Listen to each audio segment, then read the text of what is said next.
किसको देख के? ओके।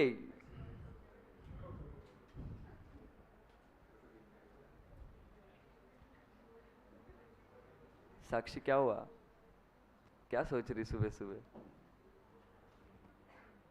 यस, चलो शुरू करने जा रहे हैं एक नया टॉपिक, प्रैक्टिकल में आखिरी टॉपिक। ठीक है, प्रैक्टिकल बुक को देख के कैसा लग रहा है अभी? आखिरी टॉपिक बचा है, आखिरी टॉपिक करने जा रहे हैं। ठीक है, आने दो ना।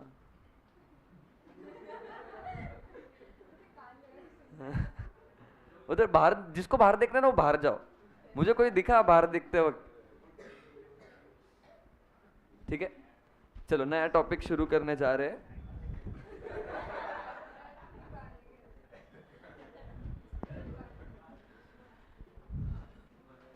यस, तो ब्रांच अकाउंटिंग नया टॉपिक शुरू कर रहे हैं जो इम्पोर्टेंट भी है। ओके, देखो बड़ा है लेकिन इजी है, इजी टॉपिक है। इसमें कुछ ऐसे अलग कंसेप्ट नहीं, बहुत सारी। ठीक है, इजी टॉपिक रहेगा काफ़ी, लेकिन बड़ा रहेगा। ठीक है, तो बड़े टॉपिक में ये होल्ड करके रखना है खुद को, क्या चल रहा है किस पॉइंट ऑफ टाइम, समराइज करना, वो सब इम्पोर्टेंट है। तो रिवीजन अपन करते रहेंगे दो दिन में, लगभग पूरा रिवाइज करते रहेंगे धीरे धीरे। लेकिन बड़ा टॉपिक है, इसमें वही चीज़ है बस, और कुछ नहीं। इजी टॉपिक है, तुम्हें भी जब क्वेश्चंस करेंगे ना तुम्हें ध्यान में आएगा कि टॉपिक तो easy. Okay, yes. Branch accounting क्या क्या लगता है सबसे पहले क्या होगा इसमें? कुछ ब्रांचेस होंगे और उसका क्या बताया होगा इन्होंने? अकाउंटिंग। तो ब्रांच का अकाउंटिंग मतलब मुझे तो नहीं समझ में आ रहा। नॉर्मली अकाउंटिंग होगा ना, क्या अलग अकाउंटिंग करेगा ब्रांच? सब ब्रांचेस क्या करेंगे? अलग अलग रिकॉर्ड करेंगे, पर क्या फिर उसमें अलग क्या है? मतलब रिकॉर्ड तो नॉर्मल करेंगे ना, सेल परचेस, अलग क्या रहेगा? बाद में मर्ज करना रहेगा, यस वो तो रहेगा, सही बात है। और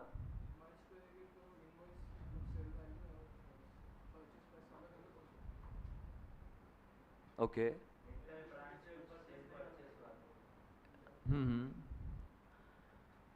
यस। देखो तुम सही लाइंस पे हो। ब्रांच अकाउंटिंग में क्या क्या इंटर ब्रांच ट्रांजैक्शंस होते रहते हैं, बराबर। तो उसको अलग से एंड में करना पड़ेगा। ठीक है, तो देखो ये ब्रांचेस, एक तो कंपनी एक ही है, ये बात समझ लो। ब्रांच क्या होता है? अलग सब्सिडरी नहीं है। जैसे कंसोलिडेशन में क्या हुआ करता था, अलग सब्सिडरी होती थी। ओके, पर यहाँ पे एक ही कंपनी के ब्रांचेस है। ब्रांच अलग चीज होती है। जैसे अगर अपन ने यहाँ का नासिक रोड में एक ब्रांच खोल लिया, तो ये अलग कंपनी नहीं, अलग एंटिटी नहीं, ब्रांच है। ठीक है, वो ब्रांच है, एक ही है, बस अलग से रिकॉर्ड की, अलग से मेंटेन किया है, उसको अलग लोकेशन में रखा हुआ है। जैसे अभी ये बैंक्स के होते हैं, तुम अलग अलग बैंक्स देखते हो। इधर नासिक में एक ब्रांच, नासिक में कई सारे ब्रांचेस होते हैं, मुंबई में कई सारे ब्रांचेस है, पुणे में, मतलब हर जगह ब्रांचेस है ना। तो एसबीआई के आई थिंक पूरे इंडिया में लगभग 100 के ऊपर, 100-150 ब्रांचेस है। इतने सारे ब्रांचेस है ऑल ओवर इंडिया में। तो इन ब्रांच की अकाउंटिंग वो कैसे करते हैं? तो देखो ब्रांच की अकाउंटिंग के लिए सबसे पहले बाइफरकेट किया गया है, तुमने देखा होगा। तो दो इसमें बाइफरकेट किया गया है। एक तो इनलैंड ब्रांच और फॉरेन ब्रांच। देखो मेरी फॉरेन में भी ब्रांच हो सकती है ना। तो फॉरेन ब्रांच की जो भी अकाउंटिंग होगी, अभी फॉरेन ब्रांच जो भी ट्रांजैक्शन करेगा, क्या वो रुपीस में करेगा?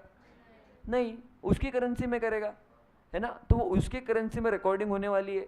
लेकिन जब मैं मेरे साथ उसके एसेट्स और लाइबिलिटीज दिखाऊंगा, क्योंकि वो एट द एंड मेरी ही ब्रांच है, तो अभी फॉर एग्जांपल उसके पास कोई एसेट है जो दिख रही $100 पे, पर मेरे तो फाइनेंशियल स्टेटमेंट रुपीस में बने हुए हैं। तो फिर क्या करना पड़ेगा इधर, क्या लगता है? कन्वर्ट करना पड़ेगा, बराबर। वो मेरी जो फॉरेन ब्रांच है उसका ट्रायल बैलेंस डॉलर में बना होगा, उसने रिकॉर्डिंग की होगी उसके अकाउंटिंग की, वो कन्वर्ट करना पड़ेगा।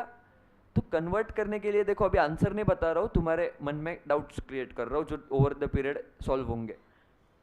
कन्वर्ट करने के लिए कौन सा रेट लूँ, या हर दिन का अलग अलग रेट का रिकॉर्ड रखूँ? ये ट्रांजैक्शन इस दिन पे हुआ है तो ये रेट लेना चाहिए, या एवरेज रेट ले लूँ, या क्लोजिंग बैलेंस शीट का रेट लूँ, या ओपनिंग रेट लूँ? बहुत सारे ऑप्शन है। ठीक है, बहुत सारे ऑप्शन है। ये जब फॉरेन ब्रांच करेंगे तब तुम्हें क्लियर होगा कि एग्जैक्टली होने क्या वाला है, ठीक है। तो ये फॉरेन ब्रांच के केस में होगा। अभी इंडियन ब्रांच में तो वो टेंशन नहीं है कन्वर्जन का। तो इंडियन ब्रांच में दो टाइप के बाइफर्केशन और किए गए। क्यों किए गए, देखो लॉजिकल है। मेरी हर ब्रांच बड़ी नहीं होती है ना, एक आधी ब्रांच बहुत छोटी होगी, एक आधी ब्रांच बड़ी होगी। तो जो मेरी ब्रांच बड़ी है वो तो खुद का अकाउंटिंग खुद कर सकती है फिर, है ना। उसके ट्रांजेक्शन ही इतने हैं कि उसके बुक्स ऑफ रिकॉर्ड्स उसके पास ही, उसका अकाउंटिंग वही करेगा। जैसे एसबीआई के केस में हर ब्रांच बहुत बड़ी होती है, तो उसके हर ब्रांच क्या करेगा, खुद का अकाउंटिंग खुद करेगा, खुद का रिकॉर्ड्स खुद के पास ही रखेगा, है ना। लेकिन कुछ कुछ ब्रांच छोटे छोटे होते हैं, तो उनके लिए अलग सेट ऑफ बुक्स रखना, एक अकाउंटेंट बैठाना, वो सब नहीं परवड़ेगा। तो उसकी अकाउंटिंग कौन करेगा अभी, हेड ऑफिस, एचओ। अगर छोटा सा ब्रांच है तो उसकी अकाउंटिंग एचओ करेगा, हेड ऑफिस करेगा। क्यों, क्योंकि उतना फीजेबल नहीं है उसके पास अकाउंटिंग करे सब करे, क्योंकि छोटा सा ब्रांच है, ठीक है, वो डिपेंडेंट है अपने ऊपर। तो इसीलिए ऐसे ब्रांच को क्या बोलते हैं, डिपेंडेंट ब्रांच। डिपेंडेंट ब्रांच का मतलब क्या है, where accounting records are kept at HO. Accounting के लिए डिपेंडेंट है अपने पे, ठीक है। यहाँ पे मिसअंडरस्टैंड मत कर लेना इन वर्ड्स को। डिपेंडेंट किसके लिए, अकाउंटिंग के लिए। मतलब अकाउंटिंग रिकॉर्ड्स किसके पास मेंटेन्ड है, इसके एचओ के पास। और अगर इंडिपेंडेंट ब्रांच है तो उसके अकाउंटिंग रिकॉर्ड्स उसके पास, ठीक है। ये टॉपिक में ऐसे बाइफर्केशन किया गया है। और डिपेंडेंट ब्रांच का अकाउंटिंग करने के लिए अपने पास 3 मेथड्स दिए हुए उन्होंने, debtors method, final account method, stock and debtors method. इसमें से स्टॉक एंड डेटर्स सबसे ज्यादा पूछा गया है, लेकिन डेटर्स मेथड भी कभी भी आ सकता है। बहुत लॉजिकल है, मजेदार है, तुमको मजा आ जाएगा अभी पढ़ते पढ़ते। ओके, तो ये टॉपिक का ओवरव्यू था पूरा, इतना सब पढ़ने वाले अपन इसमें। डिपेंडेंट ब्रांच, इंडिपेंडेंट ब्रांच, फिर उसमें goods entered cost, invoice price, wholesale price और फॉरेन ब्रांच। तो इतना सब पढ़ने वाले, ये शॉर्ट में पहले पेज पे तुमको लिखवा दिया, ठीक है। क्लियर, अभी आगे बढ़े, ठीक है। सबसे पहले मुझे बताओ डिपेंडेंट ब्रांच क्या होते हैं। जो अकाउंटिंग के लिए अपने पे डिपेंडेंट है, उसके अकाउंटिंग रिकॉर्ड्स कौन मेंटेन कर रहा है, हेड ऑफिस मेंटेन कर रहा है, ठीक है। तो हेड ऑफिस उसके पास मेंटेन कर रहा है उसके अकाउंटिंग रिकॉर्ड्स, ये ध्यान में रखना। ब्रांच उसके खुद के अकाउंटिंग रिकॉर्ड्स मेंटेन नहीं कर रहा है। ये बात मैं क्यों रिपीट कर रहा हूँ पता है, ये इंपॉर्टेंट है, जब अकाउंटिंग करेंगे ना तुम्हें दिमाग में रखना पड़ेगा। ओके, चलो उसमें पहला चीज करने जा रहे हैं अभी डिपेंडेंट मेथड में। डिपेंडेंट ब्रांचेस में डेटर्स मेथड नाम का पहला मेथड है, और इसकी अकाउंटिंग देखेंगे, ठीक है। उन्होंने इसका फॉर्मेट दे दिया है, लेकिन ये फॉर्मेट से भी कहीं ऊपर है, मतलब इसमें काफी लॉजिकल है, ठीक है। तो मैं चाहता हूँ एक बार पहले लिख लो ताकि अपन बाद में डिस्कस करके इसको समझ पाए। डिपेंडेंट ब्रांचेस हेडिंग देना, डिपेंडेंट ब्रांचेस हेडिंग देना। चलो लिख लो फटाफट, ब्रांच अकाउंट।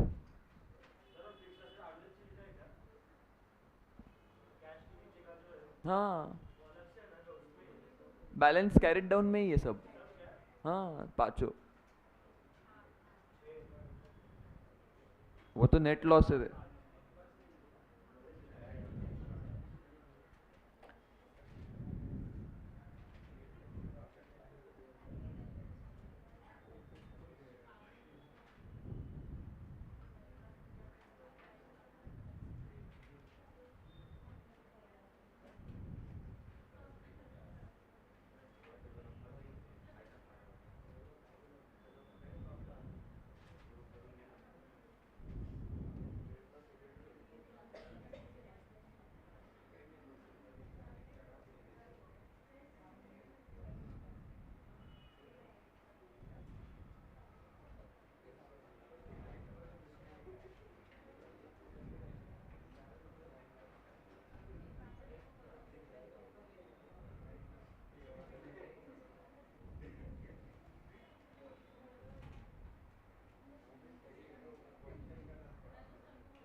क्या बोलने वाली है,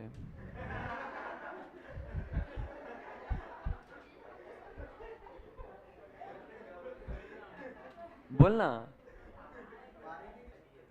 चलो, सबने डेटर्स मेथड लिख लिया। देखो अभी ये डेटर्स मेथड है क्या, इधर ध्यान देना, बहुत इजी मेथड है।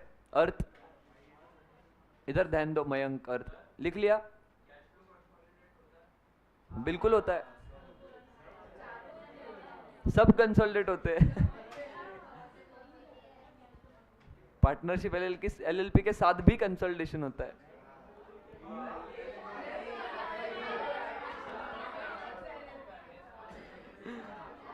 चलो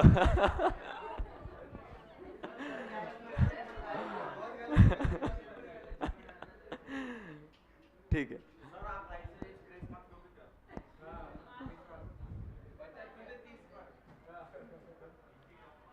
ओके सुनना भी, इधर इधर, यस मीत ऋषि, बस बस इधर ध्यान दो।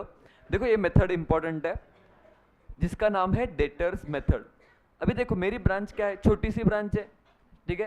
तो छोटी सी ब्रांच है तो उसके रिकॉर्ड्स कौन मेंटेन कर रहा हूँ मैं, एचओ, मैं मेंटेन कर रहा हूँ उसके रिकॉर्ड्स। तो अभी मुझे बताओ क्या मुझे ईयर एंड पे उस ब्रांच ने कितना प्रॉफिट कमाया ये जानना जरूरी रहेगा या नहीं? वो तो बहुत इंपॉर्टेंट है। फिर वो ब्रांच को चलाऊं या नहीं, या उस ब्रांच में क्या इंप्रूवमेंट करूं, ये ध्यान में आना जरूरी है। तो नेट प्रॉफिट तो निकालना रहेगा। तो नेट प्रॉफिट निकालने के लिए ये 3 मेथड्स है। 3 मेथड्स कौन से? एक डेटर्स मेथड है जो अभी लिखा तुमने, एक फाइनल अकाउंट्स मेथड जो पहले से करते आ रहे ट्रेडिंग पीएनएल, और तीसरा मेथड है स्टॉक एंड डेटर्स मेथड, ठीक है। ये तीनों मेथड से अपन देखेंगे। तीनों मेथड से नेट प्रॉफिट ऑब्वियसली सेम आएगा, तीनों मेथड से नेट प्रॉफिट सेम आएगा, बस निकालने के अलग अलग तरीके, ठीक है। चलो तो पहला उसमें से सीखने जा रहे हैं। देखो थोड़ा कुछ अलग लग रहा है, ये कुछ तो अजीब है।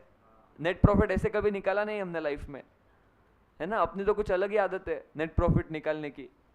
अपना ट्रेडिंग पीएनएल खर्चे सारे डालो, ये क्या है देखते अभी ये क्या है। देखो सबसे पहले अभी इस मेथड को कंपेयर कर रहा हूं मैं ट्रेडिंग अकाउंट से। ट्रेडिंग अकाउंट में ओपनिंग स्टॉक क्लोजिंग स्टॉक होता है, होता है, इसमें भी है। देखो बैलेंस ब्रॉट डाउन, सबसे पहले बता देता हूँ चीजें क्या है इसमें। इसमें चीजों में ये पहले बैलेंसेस है, ओपनिंग बैलेंस दोनों साइड, दोनों साइड ओपनिंग बैलेंसेस है जो मैंने ऑरेंज में लिखे, ठीक है। इमेजिन कर लो अभी orange, to balance brought down मैंने ऑरेंज में लिखे हैं दोनों साइड। तो स्टॉक का बैलेंस, डेटर्स का बैलेंस, कैश का बैलेंस, फिक्स्ड एसेट का बैलेंस और प्रीपेड एक्सपेंस कुछ होंगे तो वो।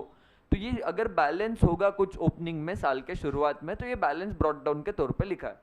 और क्रेडिटर्स या आउटस्टैंडिंग एक्सपेंसेस का बैलेंस हो तो वो क्रेडिट साइड में लिखा है, मतलब ये बैलेंसेस है, ठीक है। अभी नीचे goods sent to branch debit side में, जैसे ट्रेडिंग में परचेस होता है, ब्रांच में क्या होता है जनरली एचओ गुड्स बेचता है। अगर छोटी ब्रांच है तो एचओ गुड्स भेजेगा, वो आगे बेचेगा, जनरली वैसे होता है। परचेस होगा तो इधर परचेस भी आ जाएगा, मतलब कुछ उसने डायरेक्ट परचेस किया होगा तो वो भी आ जाएगा डायरेक्ट परचेस, कुछ किया होगा तो वो भी आ जाएगा। तो गुड्स सेंट टू ब्रांच, तो जनरली क्या करता है एचओ गुड्स बेचता है ब्रांच को, ओके। तो ये गुड्स सेंट टू ब्रांच है। दूसरा अभी पीएनएल में खर्चे डालते हैं डेबिट साइड में, यहाँ पे भी खर्चे डालेंगे। देखो ये रहे खर्चे टू बैंक, दिख रहा है यहाँ पे खर्चे डाले हुए। Cash send by HO to branch for expenses या परचेस ऑफ फिक्स्ड एसेट, मतलब खर्चे के लिए जो भी कैश भेजा है एचओ ने ब्रांच को वो इधर आएगा, या ब्रांच ने एचओ ने डायरेक्टली खर्चा किया है ब्रांच के बिहाफ पे तो वो इधर आएगा टू कैश, ठीक है। यहाँ पे खर्चे आने वाले सारे। फिर क्रेडिट साइड में क्या है, बाय बैंक, ये क्या है रेमिटेंस टू एचओ, मतलब क्या ब्रांच जो पैसे भेजेगा सेल्स करने के बाद एचओ को वो इधर है। बाय बैंक क्यों, देखो एचओ मेंटेन कर रहा है ना रिकॉर्ड, तो एचओ को पैसे मिल रहे हैं तो क्या होगा बैंक डेबिट होगा, बैंक टू ब्रांच ऐसे एंट्री करता है वो, तो इसलिए यहाँ पे बाय बैंक है और एंड में क्लोजिंग बैलेंसेस है, ठीक है। ये तुमको समझा दिया। अभी इसमें एलिमेंट्स क्या है बस इतना ही समझा है। अभी देखते हैं इससे नेट प्रॉफिट कैसे आएगा बराबर। एचओ के बुक्स में बना रहे बिल्कुल, ठीक है। इसमें देख रहे हैं, अभी इसमें देखते हैं इसमें नेट प्रॉफिट कैसे निकल के आएगा।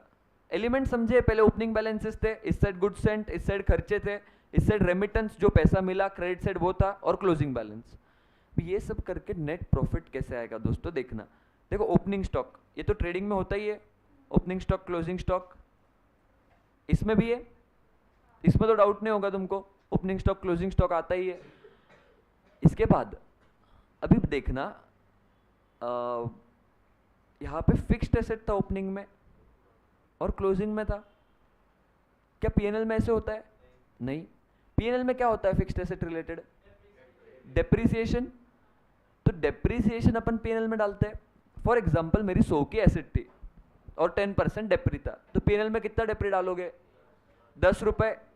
लेकिन इसमें कैसे करोगे? 100 का ओपनिंग बैलेंस दिखेगा, फिक्स्ड एसेट का क्लोजिंग बैलेंस कितना दिखेगा? 10% माइनस करके 90। डेप्री रिकॉर्ड हुआ बराबर? देखो 10 का खर्चा दिख रहा है तो डेप्री ऐसे रिकॉर्ड हो रहा है। समझ रहा है यहाँ तक? है ना? स्टॉक का हो गया, फिक्स्ड एसेट का हो गया। अभी कैश देखो, जनरली अगर डिपेंडेंट ब्रांच है तो कैश खुद के पास ज़्यादा मेंटेन करती नहीं है। तो अगर इसका कैश बैलेंस 10 है और इसने फॉर एग्जांपल चलो मान लो कि कोई दूसरा कैश आया ही नहीं है, एचओ ने कैश भेजा ही नहीं इस साल, ये 10 के कैश में से 5 का खर्चा किया है ब्रांच ने, तो अपन पेनल में क्या करते? 5 का खर्चा डालते। इसमें वो कैसे रिकॉर्ड होगा मालूम है? इधर कैश का क्लोजिंग बैलेंस 5, देखो कैश का ओपनिंग बैलेंस कितना था? 10, क्लोजिंग बैलेंस है 5, तो बराबर रिकॉर्ड हुआ। ब्रांच जो खर्चा कर रहा है वो रिकॉर्ड नहीं कर रहे अलग से, ब्रांच जो खर्चा कर रहा है वो रिकॉर्ड नहीं कर रहे। क्यों नहीं कर रहे? उसका एक रीजन है, क्योंकि देखो ब्रांच जो पैसे आते हैं, जो पैसे सेल से आएंगे वो रेमिट करेगी। किसको रेमिट करेगी? एचओ को। तो यहाँ पे अगर ब्रांच को कलेक्शन हुआ है, ब्रांच को फॉर एग्जांपल ब्रांच ने 100 रुपए के गुड्स बेचे, ठीक है, 100 रुपए के गुड्स बेचे तो उसको कितने रुपए मिलेंगे? 100 रुपए के सेल्स है, लेकिन उसने 10 रुपए के उसमें से खर्चे किए खुद के और 90 रुपए रेमिट किए। रेमिट मतलब समझते हो? एचओ को भेजना। तो उसने 90 रुपए रेमिट किए। अपन पीएनएल में करते कैसे करते? 100 रुपए का सेल्स और 10 रुपए के खर्चे, लेकिन इसमें मैं क्या दिखा रहा हूं? डायरेक्ट 90 का रेमिटेंस। अभी इसमें खर्चा भी रिकॉर्ड हो गया बराबर, है ना? पीएनएल में मैं कैसे दिखाता हूं? देखो ये पीएनएल बनता है, इधर 100 का सेल दिखता है और 10 का खर्चा दिखता है, नेट 90 का ही है इनकम। यहाँ पे कैसे रिकॉर्ड हो रहा है? वो रेमिटेंस के नाम से, कि मैंने खर्चा माइनस करके इतना भेजा है, इतना एचओ को भेजा है, ऐसे रिकॉर्ड होता है। तो ये सारी चीज़ें यहाँ तक अपन ने सोच ली। रेमिटेंस हो गया, यहाँ पे रेमिटेंस इसलिए बाय बैंक आता है। और बाय बैंक क्यों होता है? देखो एंट्री कौन कर रहा है? एचओ। तो अगर ब्रांच से पैसे आए तो एचओ क्या एंट्री पास करेगा? Bank to branch. जब भी एचओ गुड्स भेजेगा ब्रांच को, बराबर, गुड्स कौन भेज रहा है? एचओ। एचओ ही बुक्स में रिकॉर्ड कर रहा है ये ब्रांच अकाउंट। तो गुड्स अगर जा रहे हैं एचओ से तो गुड्स को क्या करेगा? वो क्रेडिट। गुड्स जा रहे हैं तब क्या करना पड़ेगा? गुड्स को credit. Credit what goes out. और डेबिट किसको करेगा? ब्रांच को। तो फिर एंट्री क्या बन जाती है? Branch to goods send to branch, branch to goods send to branch. इसलिए देखो इस साइड बराबर गुड्स सेंड टू ब्रांच आया, branch account to goods send to branch. और ये ब्रांच के लिए परचेज जैसा है, इसलिए ब्रांच के बराबर डेबिट साइड में दिख रहा है ना? नेट प्रॉफिट बराबर वैसे निकल के आ जाएगा। इसके लगभग मैंने सारे एक्सप्लेन कर दिए। प्रीपेड एक्सपेंसेस, प्रीपेड एक्सपेंसेस देखो अपन क्या करते हैं, जो एक्सपेंसेस पेड होंगे उसमें ओपनिंग प्रीपेड क्या करते हैं? बताओ बताओ। ऐड करते। क्यों ऐड करते? पिछले साल पे कर दिया था लेकिन खर्चा इस साल का है, ओपनिंग प्रीपेड ऐड करते और क्लोजिंग प्रीपेड लेस करते। तो मेरा खर्चा अगर 100 का हुआ है तो मैं ओपनिंग प्रीपेड ऐड करूंगा और क्लोजिंग प्रीपेड लेस करूंगा। ये ब्रांच में भी वो बराबर हो रहा है। मैंने ओपनिंग बैलेंस में 10 लिखा है ओपनिंग प्रीपेड, और ये 20 यहां से माइनस ना करते हुए 20 का लिखा है क्लोजिंग बैलेंस ऑफ प्रीपेड में, है ना? 100 खर्चा दिख रहा है ना, टू बैंक। एचओ जो भी खर्चा करता है वो खर्चा इधर दिखता है, देख। एचओ जो भी खर्चा करता है वो इधर दिखता है, टू बैंक। ठीक है, तो इस वे से सारे ट्रांजैक्शंस रिकॉर्ड होने वाले हैं। ये एक फॉर्मेट टाइप्स है लेकिन लॉजिकल है। ये कैसे रिकॉर्ड होने वाला है हर एक चीज का मैंने बताया। फिक्स्ड एसेट का डेप्री कैसे रिकॉर्ड होगा, ओपनिंग स्टॉक क्लोजिंग स्टॉक तो है ही, फिर उसके बाद खर्चे, रेमिटेंस रिकॉर्ड हो रहा है तो अपने आप खर्चे माइनस हो जा रहे हैं, उससे खर्चे अपने आप माइनस हो जा रहे हैं। और ऐसा क्यों कर रहे हैं मालूम है? छोटी सी ब्रांच है तो वो ऑब्वियसली सारे रिकॉर्ड्स नहीं रख रही है, वो बस इतने रिकॉर्ड्स रखती है कि कितना पैसा आया, कितने गुड्स आए, कितने पैसे भेजे, बस इतने नॉमिनल, और कुछ उसके पास बैलेंस पड़े, डेटर्स का इतना बैलेंस पड़ा है, ये सब वो रिकॉर्ड रखती है अपने पास। तो इसीलिए ये छोटा सा मेथड यहाँ पर डेवलप हुआ है जिसके थ्रू अपन रिकॉर्ड करने वाले ट्रांजैक्शंस। अभी देखो मैं तुमको एक एग्जांपल के थ्रू दिखाता हूँ कि प्रॉफिट कैसे आता है बराबर। ठीक है, फॉर एग्जांपल एचओ ने ब्रांच को भेजे 50,000 के गुड्स, ठीक है, और ब्रांच ने यही गुड्स सारे के सारे 70,000 में बेच दिए, तो प्रॉफिट कितने का हुआ? 20,000। तो अब ये प्रॉफिट दिखेगा कैसे? ये देखो, ये ब्रांच अकाउंट के डेबिट साइड में to goods send to branch आएगा 50,000, और 70,000 ब्रांच रेमिट करेगा एचओ को, तो एचओ के पास पैसे आएंगे ना बाय बैंक, बाय बैंक 70,000, तो 20,000 का प्रॉफिट आया बराबर। अभी चेंज करते सिनेरियो को, ब्रांच ने 8,000 का खर्चा किया और 62 रेमिट किया है, तो प्रॉफिट कितना हुआ अपने को पहले वो निकाल लो। 50 के गुड 70 में बेचे, 20 का प्रॉफिट, लेकिन 8 का खर्चा हुआ है 12, तो ये रेमिट कितना करेगा?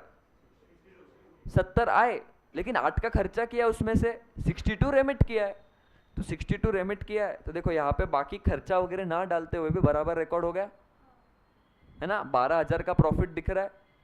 तो ऐसे सारे ट्रांजैक्शंस रिकॉर्ड होने वाले। फॉर एग्जांपल अभी ये 62 में से 32 रेमिट किए क्योंकि उतने कैश सेल से आए, बचे हुए डेटर्स है, तो ये क्लोजिंग बैलेंस में डेटर्स दिखेंगे 30,000। एक्सपेंस माइनस करके तेरा रेमिटेंस दिख रहा है। देख ब्रांच छोटी सी है तो हर चीज का रिकॉर्ड नहीं रख रही है, हर एक्सपेंस का रिकॉर्ड नहीं रख रही है, उसके पास रिकॉर्ड क्या है? गुड्स कितने आए, मैंने पैसे इतने रेमिट किए, बस वही रिकॉर्ड है उसके पास। इंडिपेंडेंट अकाउंटिंग कब होती है? जब बड़ा ब्रांच है, वो भी सीखने वाले ना अपन, वो भी सीखने वाले हैं, लेकिन ये छोटे से ब्रांच के लिए ऐसे ही होगी। देख एकदम छोटी सी तो होता होगा, और ये 3 टाइप से वैसे भी इसमें, तो ये टाइप जनरली फॉलो नहीं होता है, लेकिन अपने इसमें दिया हुआ है मेथड, एक मेथड है, वन ऑफ द मेथड्स है। यस, ब्रांच अकाउंट, हाँ पर्सनल अकाउंट सब डाल रहे अपन इसमें। नहीं ना, वो सब होगा ही नहीं, छोटी सी ब्रांच है, इसीलिए तो डिपेंडेंट ब्रांच में ये मेथड है ना, इंडिपेंडेंट ब्रांच में तो अलग अकाउंटिंग हो रही।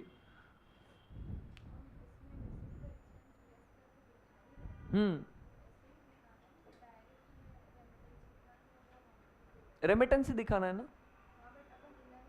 शो करेंगे, यस इनर में शो करेंगे।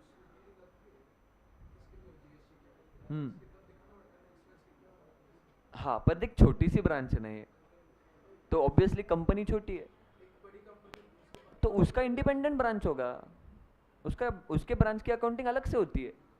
देख मेजॉरिटी कंपनीज का इंडिपेंडेंट ब्रांच ही होता है, ठीक है, तो वो रिकॉर्ड करते हैं अपने अपने ट्रांजैक्शंस। अभी इसमें ऐसे क्यों है? क्योंकि वो ब्रांच डिपेंडेंट है, छोटी सी ब्रांच है, तो छोटी सी ब्रांच रिकॉर्ड क्या रखती है? मुझे गुड्स इतने क्या आए हैं, इतने डेटर्स मेरे पास पड़े, इतना डेटर्स का क्लोजिंग बैलेंस है, इतने गुड्स मैंने रेमिट किए, इतने पैसे रेमिट किए, ये सारे रिकॉर्ड्स वो रखती है अपने पास। इसीलिए ये छोटा सा अकाउंट के थ्रू हमने नेट प्रॉफिट निकाल लिया। नेट प्रॉफिट कैसे निकालेंगे दोस्तों? बहुत आसान है। सबसे पहले ओपनिंग बैलेंसेस आएंगे, कितने चीज़ों के? 5 चीज़ों के। उसमें क्या क्या है? Cash, stock, debtors, fixed asset और प्रीपेड एक्सपेंस। अगर क्रेडिटर्स और आउटस्टैंडिंग एक्सपेंस होंगे तो उनका भी ओपनिंग बैलेंस। सबसे पहले ओपनिंग बैलेंस है, ठीक है, इसको ऐसे सेट्स में याद रखना। सबसे पहले ओपनिंग बैलेंसेस है, तो ओपनिंग बैलेंसेस लिख लेंगे, ओके। अभी ओपनिंग बैलेंस के बाद क्या है? जो गुड्स मिले होंगे ब्रांच को, गुड्स भेजे होंगे एचओ ने, वो कहाँ आएगा? डेबिट साइड में। गुड्स सेंड टू ब्रांच बराबर, ब्रांच के लिए परचेस जैसा है बराबर, गुड्स सेंड टू ब्रांच डाल देंगे। और फिर सेल्स मतलब क्या? रेमिटेंस। जितने पैसे आएंगे ब्रांच से बाय बैंक, ब्रांच से जितने पैसे आए वो अपन रिकॉर्ड करेंगे, मतलब नेट ऑफ ब्रांच के खर्चे। ब्रांच ने कुछ खर्चे किए ना छोटे मोटे, तो इसमें से माइनस करके रेमिटेंस कर देगा, तो मतलब ब्रांच के खर्चे क्या हो जाएंगे? अपने आप रिकॉर्ड हो जाएंगे। कैसे रिकॉर्ड होंगे? अभी अभी देखा, फॉर एग्जाम्पल 100 का सेल है, 10 का खर्चा किया, तो 90 रेमिट कर रहा है, तो मैंने 90 रिकॉर्ड किए, मतलब ही 10 का खर्चा भी रिकॉर्ड कर लिया, है ना? समझ में आ रहा है? ठीक है, यस। क्योंकि अलग जगह पे ब्रांच किसको बोलते हैं? अरे पर ब्रांच क्यों कब बोलते हैं? जब दूसरे लोकेशन पे खोला है।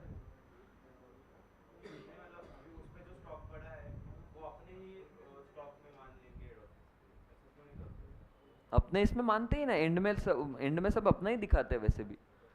अरे पर उसका वहां पे मैं पैसे भेज रहा हूँ उसको, उसको गुड्स भेज रहा हूँ, ये रिकॉर्ड तो करना पड़ेगा ना।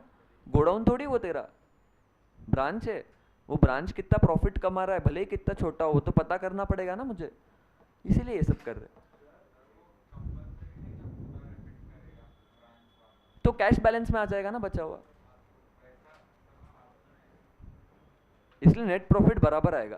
मतलब उसने पूरा रेमिट नहीं भी किया ना, तो कैश बैलेंस में आ जाएगा।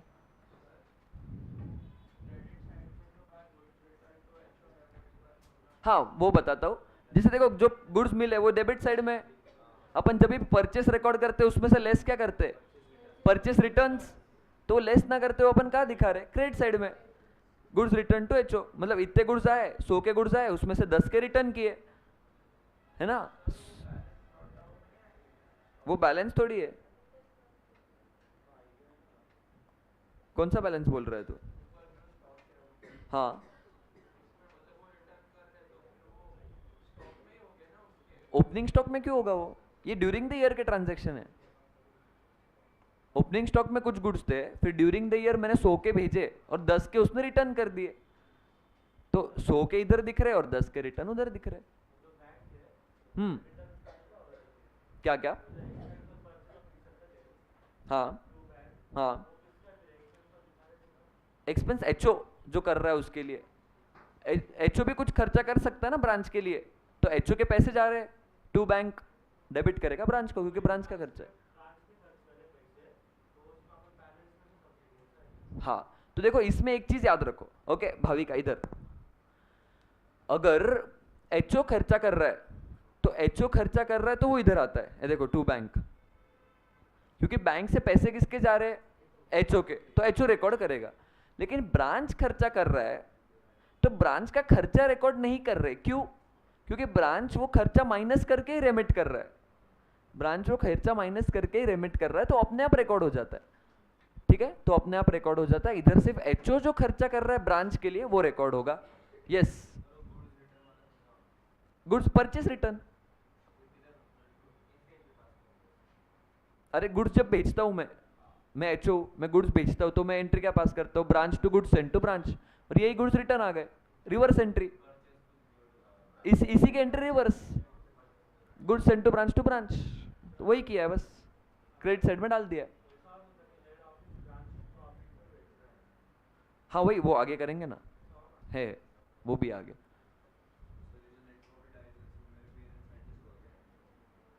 पीएनएल में ऐड होगा ना तेरे। हाँ,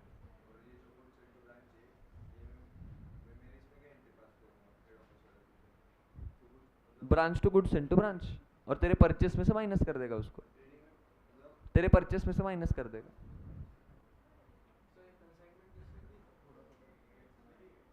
एग्जैक्टली वैसा नहीं है, थोड़ा अलग है, ये ब्रांच है, हाँ थोड़ा बहुत सिमिलर। ओके चलो इसमें ध्यान देना, किसकी, हाँ साथ में बनी, यस, हाँ परचेस से लेस कर,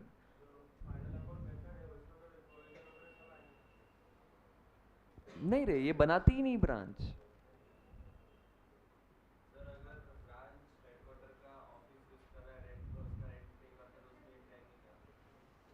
हाँ आएगी, ब्रांच का खर्चा है वो,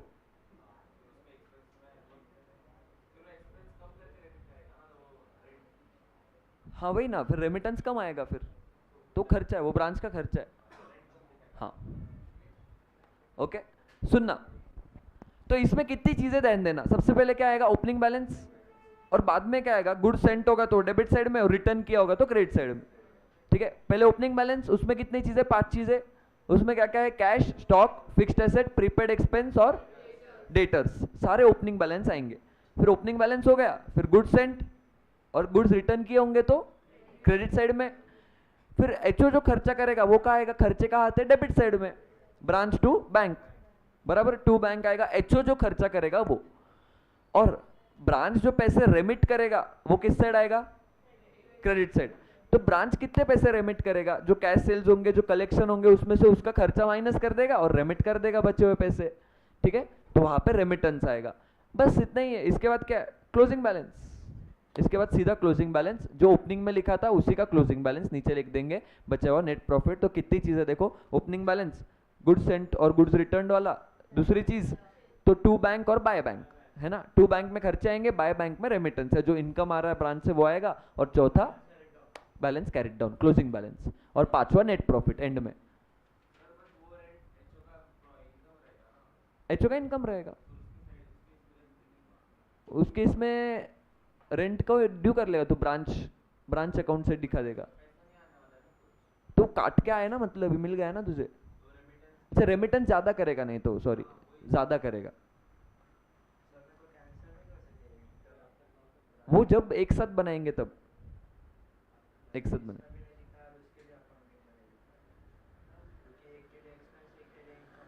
हाँ नहीं, पर वो जब बनाएंगे ना एंड में साथ में तब कर देंगे उसको।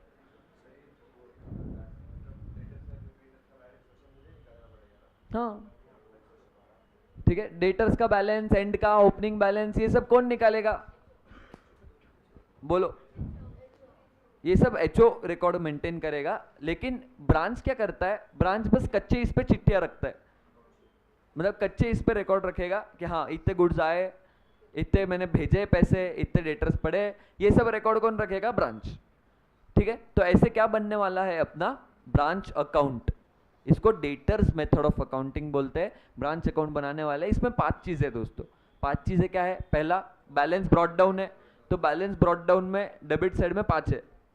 कौन से? Stock, debtors, cash, fixed asset और प्रीपेड एक्सपेंस, यही सारे क्लोजिंग में आ जाएंगे। और क्रेडिट साइड में कुछ बैलेंस होंगे तो क्रेडिटर्स और आउटस्टैंडिंग। ठीक है, ये पहली चीज। दूसरी चीज क्या है? गुड्स सेंट और गुड्स रिटर्न। तो 2 गुड्स सेंट आ जाएगा, रिटर्न किए होंगे तो बाय गुड्स रिटर्न आ जाएगा। फिर तीसरा है बैंक। एक तो टू बैंक जो खर्चे पे करता है, और कुछ पैसे मिले होंगे ब्रांच से तो बाय बैंक क्रेडिट साइड में आएगा, बराबर। तीसरी चीज। चौथी चीज क्लोजिंग बैलेंसेस, और एंड में नेट प्रॉफिट या नेट लॉस आ जाएगा। ठीक है, तो ये मेथड से अपना नेट प्रॉफिट नेट लॉस आने वाला है। अभी इसका एक क्वेश्चन कर लेते हैं, मतलब तुमको एग्जैक्टली क्लियर हो जाएगा कि कर क्या रहे। ठीक है, आ जाओ इसके। आई थिंक क्वेश्चन नंबर 1 ही है। क्या क्या? किसके लिए? थे मतलब अपन लिखने वाले कंटिन्यूस, कुछ ना कुछ कुछ ना कुछ कुछ ना कुछ। इसमें काफी सारी कंसेप्ट है। यस। अरे वो डिपेंड करता है उन पे, ऐसे फिक्स थोड़ी है। अपन क्यों बोलेंगे? अपन तो अकाउंटिंग बोलेंगे कैसी करनी है। वो टर्म्स तो वो लोग डिसाइड करेंगे ना। टर्म्स क्यों अपन डिसाइड करके देंगे उनको?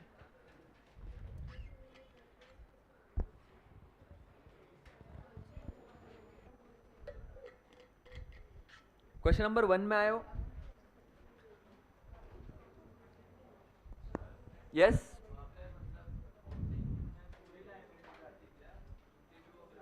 हाँ जितने भी हो।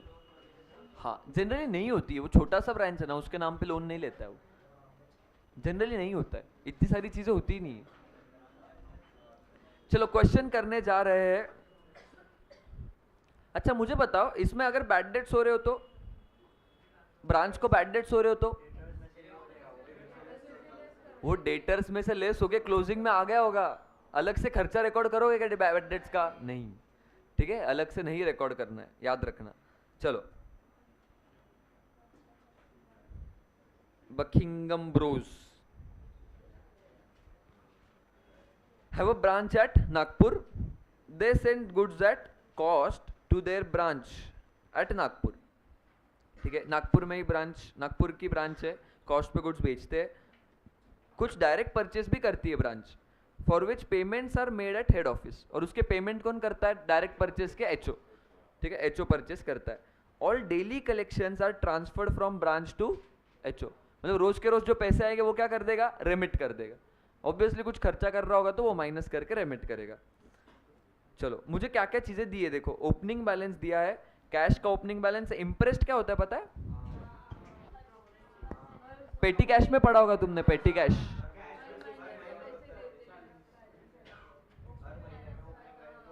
हर महीने में रिफिल कर देते होता है ना, रिफिल सिस्टम, इसको इंप्रेस्ट कैश बोलते हैं।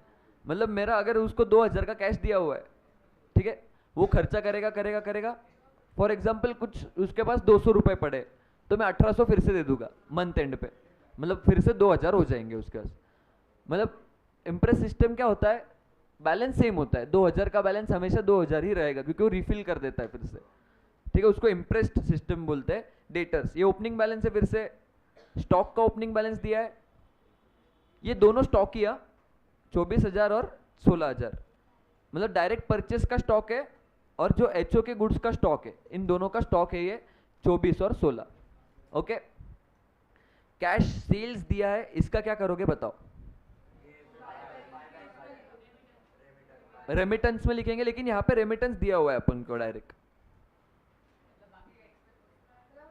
तो ये कैश सेल्स का क्या करोगे?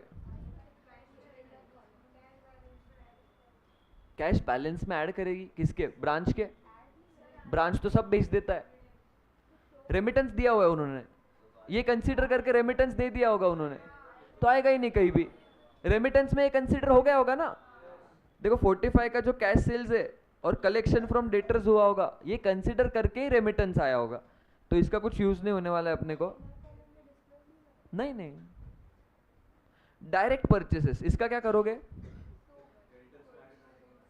टू डायरेक्ट परचेस किया है ब्रांच ने, उसका पेमेंट कौन करता है? उन्होंने बोला है ना, एचओ करता है, तो इसका क्या होगा? है टू बैंक, पेमेंट एचओ कर रहा है, एचओ के खर्चे कहाँ आते हैं? डेबिट साइड में।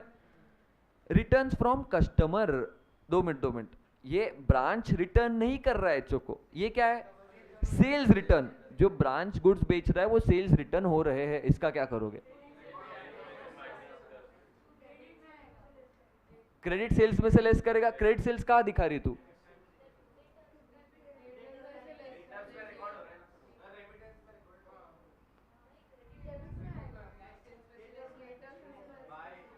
क्या क्या?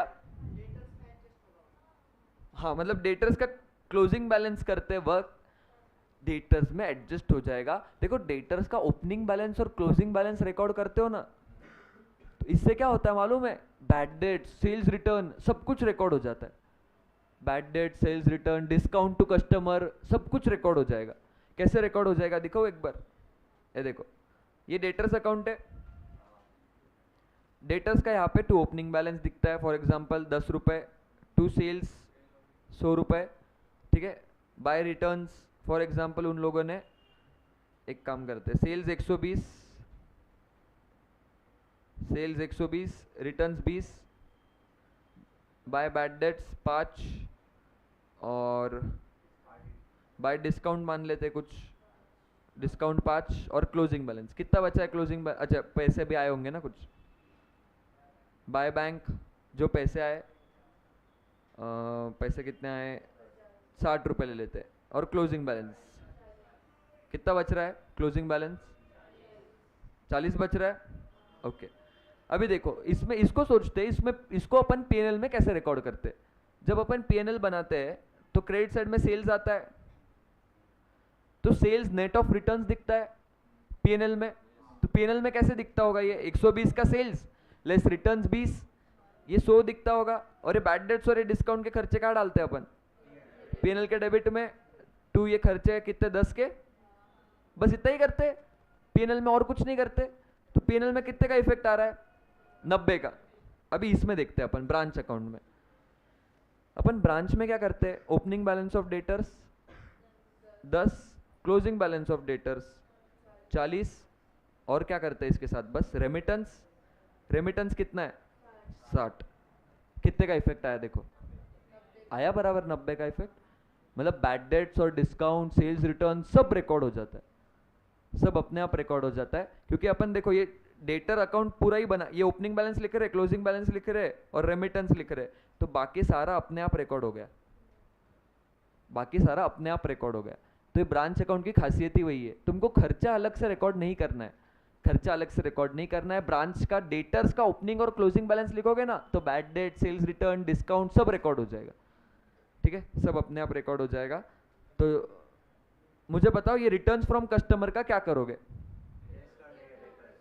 डेटर्स का बैलेंस, क्लोजिंग बैलेंस निकालते वक्त क्या कर देंगे? उसको लेस कर, तो डेटर्स का बैलेंस निकालेंगे। ब्रांच अकाउंट में कुछ होगा क्या? नहीं, ब्रांच अकाउंट में कुछ नहीं होगा। Good sent from to branch from HO, इसका क्या होगा बताओ? ब्रांच अकाउंट के डेबिट साइड में to good sent to branch, very good. Transfer from HO for petty cash expenses, HO cash भेज रहा है इसको ब्रांच टू कैश, है ना, डेबिट साइड में।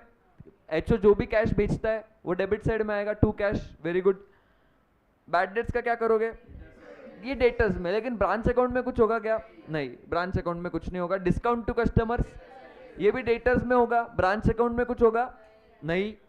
Remittance to HO, by bank, लेकिन यहाँ पे दो टाइप के दिए, received by HO, not received by HO so far. तो कितना लिखूं? 165 लिखूं या 170 लिखूं? रेमिटेंस 170, क्योंकि 5000 का रेमिट कर दिया है बस रास्ते में कहीं पे, है ना, मे बी बैंक का क्लियरेंस पेंडिंग हो या कैश किसी के थ्रू भिजवाया हो तो पहुंचाना हो एचओ तक, पर रेमिट तो हो गया है ना, तो रेमिटेंस हो गया है तो पूरा दिखेगा। कितना रेमिटेंस है? 170। तो ये कहाँ दिखता है रेमिटेंस? ब्रांच अकाउंट के क्रेडिट साइड में। Clear? Branch expense directly paid by HO. Debtors कहां से आया इसमें? एचओ पे कर रहा है ब्रांच का खर्चा। Branch to bank debit side में था, देखो टू बैंक, जो एचओ खर्चा पे करता है, याद आ रहा है क्या? है ना, देखो जो एचओ खर्चा पे करता है वो इधर आता है, टू बैंक। क्लियर? ओके। फिर इसके बाद क्या है? क्लोजिंग बैलेंस दिया है, स्टॉक का क्लोजिंग बैलेंस दिया है 10 और 15, डेटर्स का क्लोजिंग बैलेंस नहीं दिया है, इंप्रेस्ड कैश का क्लोजिंग बैलेंस नहीं दिया है, और पेटी कैश एक्सपेंसेस किए हैं, ब्रांच ने 4000 के खर्चे किए हैं ऐसे दिया है। तो ब्रांच के खर्चों का क्या होगा वो बताओ?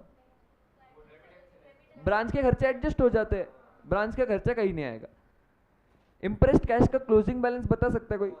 2000 ही आएगा, बराबर। इंप्रेस्ड कैश का मतलब ही वही होता है, जो बैलेंस है उस मेंटेन रहेगा, उसको इंप्रेस सिस्टम बोलते हैं।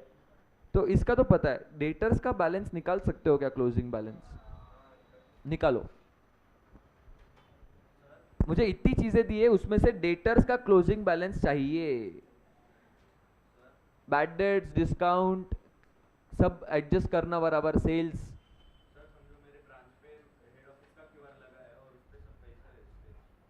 हाँ तो डायरेक्ट रेमिटेंस हो जाता है वो। ब्रांच क्यों मंगाएगा फिर से? तो फिर एचओ का क्यूआर क्यों लगाया उधर?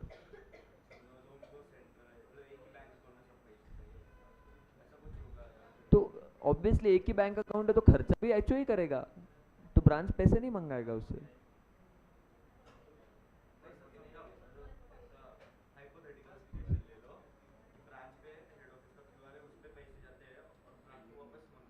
हाँ तो वो रेमिटेंस, अपना एचओ जो भेजता है पैसे, वो कहाँ लिखता है तू? यहाँ पे ना, डेबिट साइड में टू बैंक, बस वहाँ पे आ जाएगा। सेल्स का आएगा ना, जब वो पैसे जिसने एचओ, जब उसने रेमिट किया, किसी ने क्यूआर स्कैन करके एचओ के पास गया ना, तो एज गुड एज ब्रांच ने रेमिट कर दिया।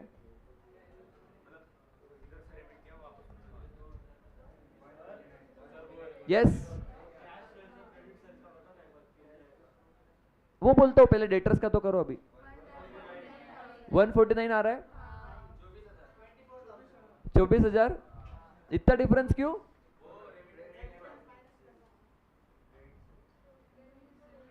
जिन लोगों ने 149 आंसर दिया ना, तुमने ऐसे अज्यूम किया कि डेटर लोगों ने पैसे ही नहीं दिए। चलो मैं तुमको एक हिंट देता हूं, ठीक है?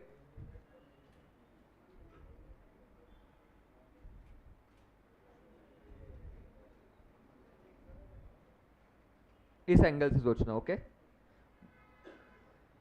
डेटर्स अकाउंट, डेटर्स अकाउंट का क्या होता है? सबसे पहले इधर opening balance, to balance brought down, इधर क्लोजिंग बैलेंस,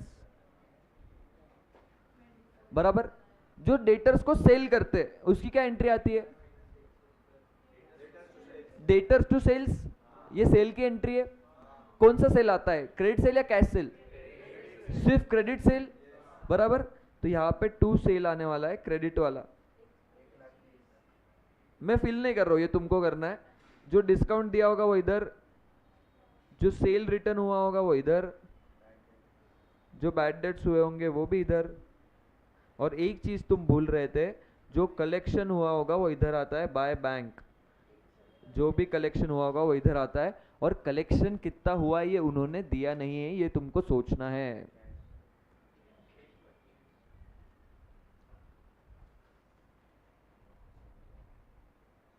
कलेक्शन कितना हुआ होगा वो सोचने से ट्राई करो, वहां से आगे बढ़ो कि डेटर से कलेक्शन कितना हुआ होगा।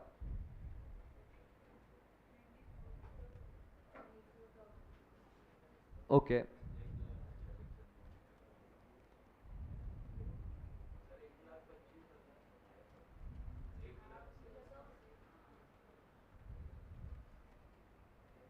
एक 25 कलेक्शन हुआ ऐसे, कहाँ से आया 125?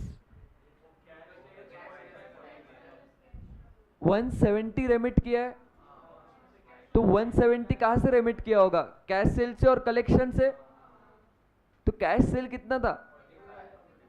45। तो मतलब 125 कहाँ से आए? डेटर से आए होंगे। देखो ब्रांच वही रेमिट कर सकता है जो उसको मिला हो। तो ब्रांच को क्या क्या मिलता है? एक तो कैश सेल और कलेक्शन। तो उसने 170 रेमिट किया है, तो 170 के पैसे कहीं से आए होंगे उसके पास। तो 45 तो कैश सेल से आए, वो मुझे पता है, पर 125 कहाँ से आए होंगे फिर? डेटर से कलेक्शन के तौर पे 125 आए होंगे। तो डेटर्स का, चलो मैं निकालता हूँ फटाफट। डेटर्स का ओपनिंग बैलेंस है 25,000। क्रेडिट सेल कितना किया है? 1,30,000 का क्रेडिट सेल था। डिस्काउंट दिया था ना कुछ, 2,000 का डिस्काउंट। सेल रिटर्न कितना था? और बैड डेट्स और बैंक का अपन ने निकाला 170 का रेमिटेंस था, उसमें से कैश सेल वाला माइनस किया, मतलब सॉरी 45, तो मतलब 125 यहाँ से आया है। तो balancing figure, balance carried down 24,000। 24 सही है दोस्तों, 24 सही है। ठीक है, जिसने 149 सोचा उसने भी सही सोचा, बस एक चीज मिस कर दी थी तुमने, ये वाली। ओके, बस एक ही चीज मिस कर दी थी। तो डेटर्स का बैलेंस आ गया। अभी मैं ब्रांच अकाउंट बना सकता हूँ। ठीक है, ब्रांच अकाउंट कैसे आएगा? ये ब्रांच अकाउंट बनाते हैं अपन। ब्रांच अकाउंट 2 मिनट देख लो सिर्फ। ब्रांच अकाउंट, इसमें सबसे पहले क्या लिखूंगा मैं? Opening balances. तो ओपनिंग बैलेंसेस 5 चीज़ों के, मतलब उसमें से जितने अवेलेबल है उतने। To balance brought down. तो इसमें क्या क्या है मेरे पास? कैश था 2,000। डेटर्स थे कितने के? 25,000। स्टॉक था मेरे पास, 2 टाइप के स्टॉक थे मेरे पास, परचेस वाले और ट्रांसफर वाले, मतलब 24 और 16। टोटल स्टॉक कितना था मेरे पास? 40,000 का। फिर जो एचओ ने गुड्स भेजे, देखो 5 चीजें सोचनी होती है एक के बाद एक। पहले बैलेंस, फिर गुड्स का, गुड्स सेंट ब्रांच, कुछ ब्रांच को भेजे होंगे वो डेबिट साइड में, और कुछ ब्रांच ने रिटर्न कर दिए होंगे एचओ को वो क्रेडिट साइड में। तो to goods sent to branch, कितने के गुड्स भेजे? To goods sent to branch कितने के? 60,000। कुछ रिटर्न किए एचओ को फिर से? नहीं, एचओ को कुछ रिटर्न नहीं किए फिर से। फिर इसके बाद क्या सोचते हैं? बैंक वाला है ना। टू बैंक में क्या क्या आता है? जो खर्चा एचओ ने किया होगा। और बाय बैंक में क्या आता है? रेमिटेंस। तो यहाँ पे बाय बैंक में मैं क्या लिख दूंगा? रेमिटेंस। बाय बैंक में रेमिटेंस, और रेमिटेंस है 165 का किया है अब तक, 5,000 का उस तक पहुंचा नहीं है, लेकिन रेमिटेंस तो पूरा हो चुका है। तो यहाँ पे क्या क्या? वो पेटी कैश एक्सपेंसेस है जिसके लिए 4,000 भेजे थे एचओ ने। देख, एचओ ने 4,000 भेजे थे ना। पेटी कैश का बैलेंस 2,000 कैसे आया होगा सोचना। 2,000 का ओपनिंग बैलेंस था, 4,000 इसने और भेजे, उसमें 4 खर्चा कर दिया होगा, तो बचा 2,000। ठीक है, यहाँ पे रेमिटेंस आया 170 का। फिर इसके बाद क्या सोचते हैं अपन? अच्छा, ये गुड्स सेंट के साथ साथ वो भी था टू बैंक। ये जो खर्चा करता है, एक तो डायरेक्ट परचेस का खर्चा था 45, और पेटी कैश का भेजा था 4,000, और 30,000 का डायरेक्ट खर्चा था, बराबर। खर्चे का दिया है कुछ ये नहीं ना, तो एक्सपेंस नाम से लिख देता हूं मैं 30,000। देखो क्लियर है? पहले बैलेंस लिखा, फिर गुड्स सेंट लिखा, फिर इसके बाद बाय बैंक और टू बैंक, ये आ गया। अभी इसके बाद क्या बचता है? Closing balance. इसके बाद क्लोजिंग बैलेंस लिख लेता हूं, by balance. By balance carried down. चलो बैलेंसेस में एक तो स्टॉक, स्टॉक का बैलेंस दिया है 10,000। कैश का बैलेंस क्या आएगा? 2,000। क्यों? क्योंकि इंप्रेस्ड कैश सिस्टम है। डेटर्स का बैलेंस निकाला अपन ने। अरे स्टॉक का टोटल करना, 10 और 15। स्टॉक 2 टाइप के, दोनों का टोटल कर लेना 25,000। और डेटर्स का क्लोजिंग बैलेंस अभी अभी निकाला अपन ने 24,000 है ना, ऊपर निकाला, ये वर्किंग नोट में बना देंगे, वर्किंग नोट 1। ठीक है, क्लियर यहाँ तक? अभी ये होने के बाद क्या करते हैं, net profit, last step, fifth step, net profit निकालो, डेबिट साइड की टोटल और क्रेडिट साइड की टोटल। क्या पेटी कैश वाला?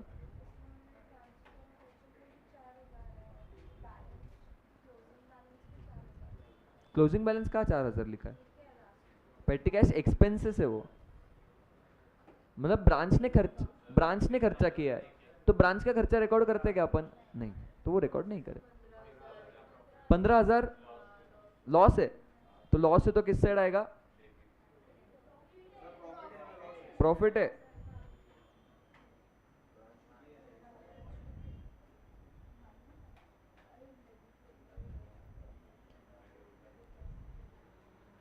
देखो समझा है, ये ब्रांच अकाउंट ऐसे बनने वाला है, बहुत इजी है, तुमको 5 स्टेप्स में सोचना है। पहले ओपनिंग बैलेंस सोचना है, फिर क्या सोचना है इसके बाद, टू गुड्स सेंट और गुड्स रिटर्न, ये दूसरी चीज। तीसरी चीज टू बैंक और बाय बैंक। बाय बैंक में क्या आता है? रेमिटेंस। टू बैंक में क्या आएगा? जो भी खर्चे एचओ करता है, जो भी पैसे एचओ भेजता है ब्रांच को, वो सब टू बैंक में आएगा, और लास्ट में क्लोजिंग बैलेंस और फिर नेट प्रॉफिट। ठीक है, पहले ब्रांच अकाउंट लिख लो, हो सके तो बिना देखे लिखना, फिर ऊपर का डेटर्स अकाउंट बताता हूं मैं, वो वर्किंग नोट 1 है। हाँ, तू उसका पूछ रहा था, कैश सेल और क्रेडिट सेल, उसका कुछ क्यों नहीं होगा? अपन रेमिटेंस रिकॉर्ड करते हैं ना, तो इसलिए वो रिकॉर्ड करेंगे ही नहीं, रेमिटेंस में वो आ गया होगा ना।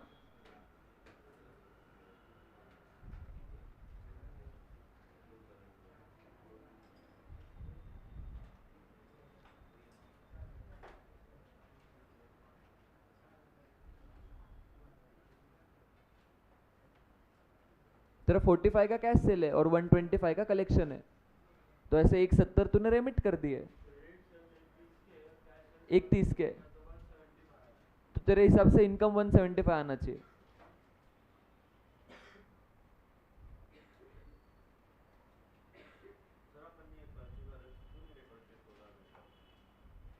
सोलह हजार का कौन सा? अरे वो परचेस नहीं, वो स्टॉक है। स्टॉक का दो चीजें लिखी है वो,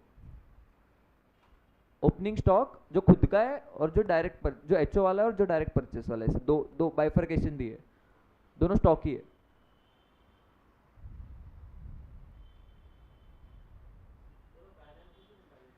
कौन सा balance? Cash sales plus collection minus branch के ने कुछ खर्चे किए होंगे, तो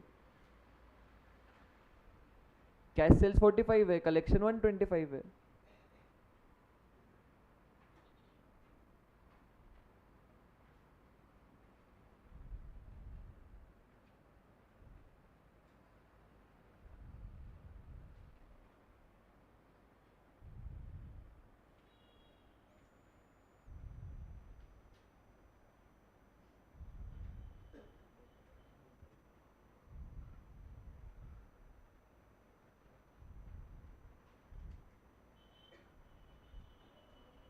क्या हुआ दिवेश, क्या दिमाग लगा रहा है?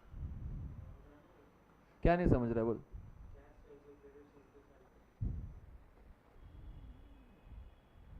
अभी तेरे को स्क्रीन भी नहीं दिखा सकता मैं, रुक ये लिख ले पहले, मैं दिखाता हूँ, ये लिख ले, मैं दिखाता हूँ। यस, ये क्वेश्चन क्लियर है? बोलो बोलो, पूछना। हाँ, तो क्या इंटरेस्ट कैश? अरे लॉस मतलब क्या, कुछ भी रिकवर नहीं हुआ ऐसे? कुछ भी नहीं है तो रेमिटेंस ही नहीं करेगा ना फिर। इंटरेस्ट कैश का क्या बताएंगे? वो ब्रांच नहीं मेंटेन करता है, वो एचओ भेज देता है उसको उतना मेंटेन होने के लिए। हम्म, हाँ ऑब्वियस है ना, अर्थ रखेगा ऐसे ब्रांच।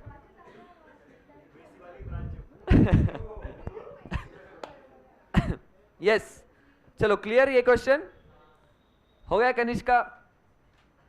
5 स्टेप्स बता दो मेरे को फटाफट। बोल बोल बोल। बैलेंस ब्रॉट डाउन, शाबाश। गुड्स सेंट और गुड्स रिटर्न, शाबाश। रेमिटेंस और डेबिट साइड में क्या आता है? By two bank. हाँ, मतलब जो खर्चा कौन करेगा? एचओ करेगा ब्रांच के लिए। तो टू बैंक और बाय बैंक, ये तीसरी स्टेप। चौथी, बैलेंस कैरिड डाउन और नोट। क्या बात, चलो हो गया। ये पांचों स्टेप समझे? शिवानी तू क्यों मुंडी ला रही? कहा कि अच्छा ठीक है, चलो ये पांचों स्टेप्स अपने हो गए ब्रांच अकाउंट। एक पहला क्वेश्चन खत्म होता है। दूसरा क्वेश्चन देखते हैं। इसमें भी कॉस्ट पे ही है ना, बस मेरे को देख लेने दो। हाँ चलो, बॉम्बे ट्रेडर्स, क्वेश्चन नंबर 2 कर रहे हैं। नहीं एक काम करो, रुक जा रुक जा रुक जा, इसमें तीनों मेथड्स है एक्चुअली।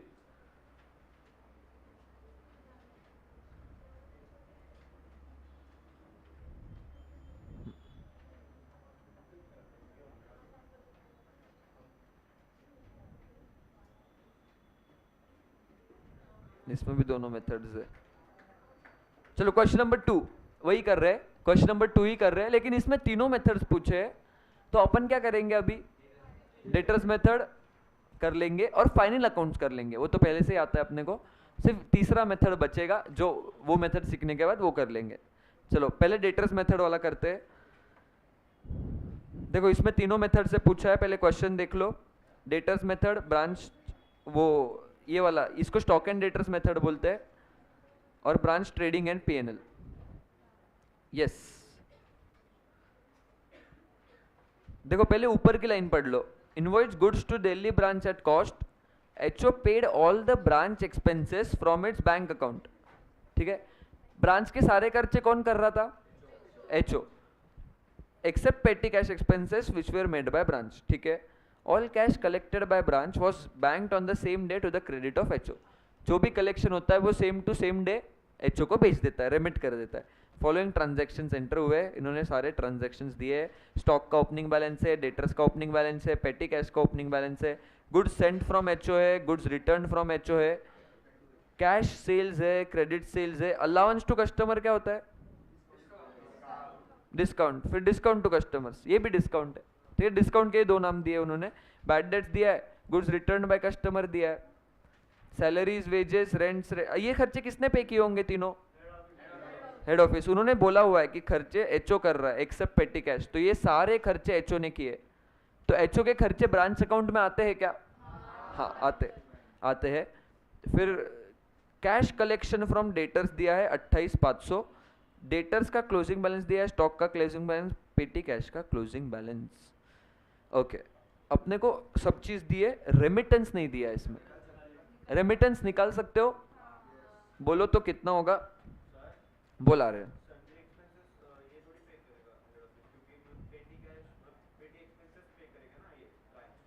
नहीं यहाँ पे कुछ दिया नहीं, तो अभी अज्यूम कर लेना कि नॉर्मल एक्सपेंस ही है। और पेटी कैश का बैलेंस 200 है, तो इतना बड़ा खर्चा वो नहीं करेगा, ऐसे अज्यूम कर लेते इधर। रेमिटेंस आया है किसी का? 46,000। ओके, कहाँ से आया, कैसे आया?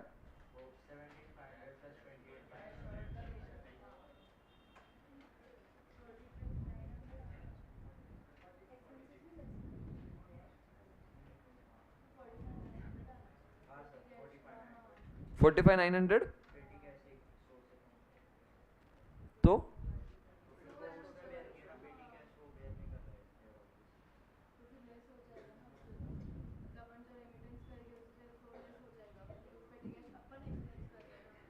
नहीं ना, तो तेरा बैलेंस कम हुआ है ना बराबर, तो तेरे बैलेंस में रिकॉर्ड हो जाएगा 100 का खर्चा। बार बार क्यों करना है? हाँ, ब्रांच जो एक्सपेंस करती है वो लेस होता है, पेटी कैश वाले नहीं। वो उसके पेटी कैश के बैलेंस में रिफ्लेक्ट हो जाता है। कितना आ रहा बोलो? 46 का रेमिटेंस कैसे आया? डेटर्स का कलेक्शन कितना है 28,500 और कैश सेल 17,500, ये पूरा का पूरा क्या कर दिया होगा, रेमिट कर दिया होगा। क्या 45,800?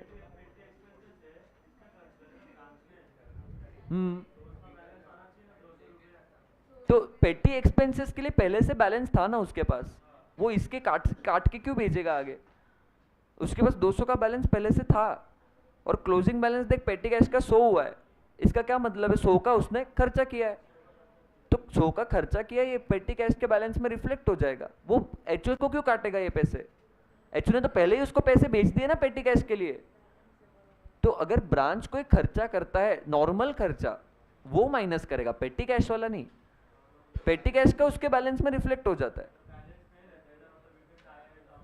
हाँ फिर दैट तो कर सकता था, ठीक है। तो 46 क्या है दोस्तों, रेमिटेंस। तुम्हें ट्राई करना है एक बार ट्राई करो, पांचों चीजें आएगी, पहले ओपनिंग बैलेंस, फिर गुड्स एंड गुड्स रिटर्न, फिर बाय बैंक में रेमिटेंस, टू बैंक में जो खर्चा कर रहा है कौन, एचओ, फिर क्लोजिंग बैलेंस और नेट प्रॉफिट। क्लोजिंग बैलेंस तो इसमें सब दे दिए, क्लोजिंग बैलेंस इसमें सब दे दिए, कुछ निकालना ही नहीं है। और मुझे नेट प्रॉफिट बोलना, देखते हैं नेट प्रॉफिट आता है क्या सही। क्वेश्चन तुम्हारे सामने है इधर, और अटके तो डिस्कस मत करना रे, क्योंकि डिस्कस ही करना है तो फिर मैं मेरे साथ ही सॉल्व करो, ठीक है। खुद से सॉल्व कर रहे होगे तो करो।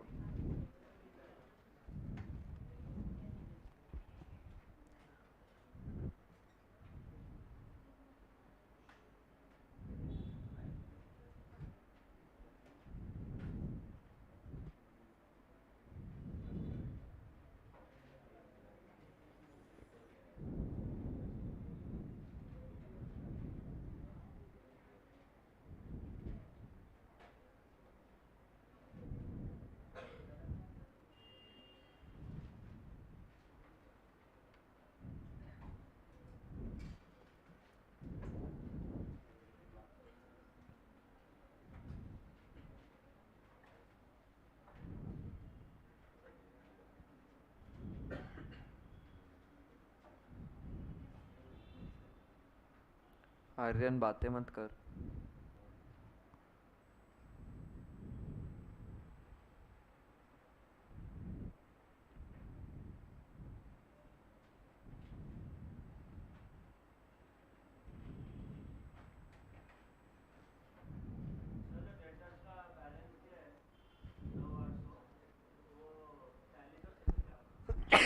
कर सकता है बिल्कुल, हाँ।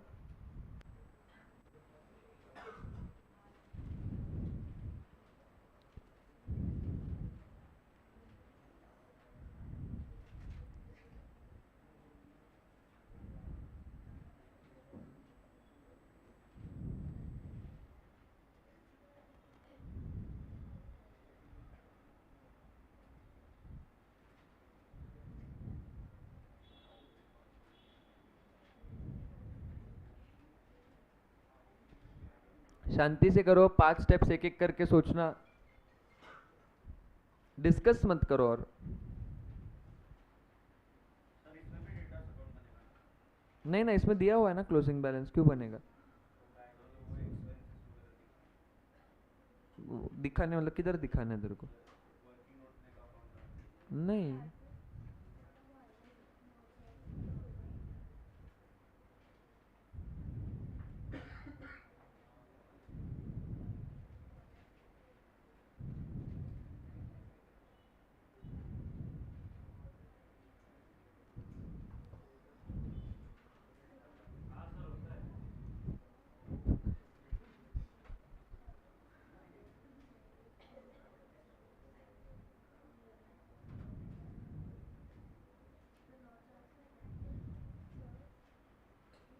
गुड। हाँ ये बैलेंस है, वो क्लोजिंग बैलेंस है।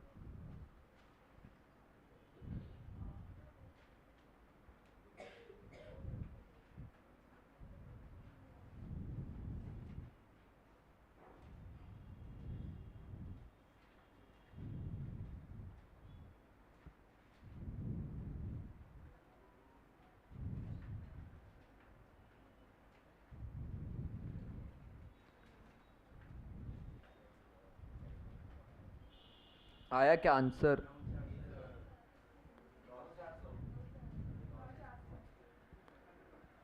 9,400।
हम्म,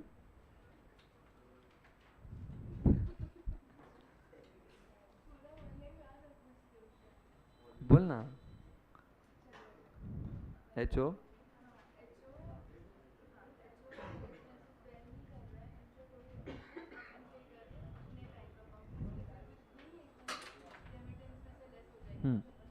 करेक्ट।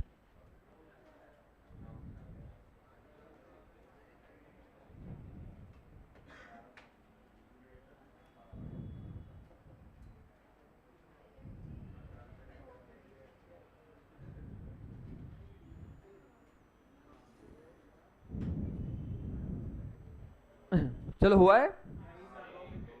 मैं सॉल्यूशन दिखाता हूँ, एक बार चेक कर लो। ऐसा बना हुआ होना चाहिए तुम्हारा ब्रांच अकाउंट।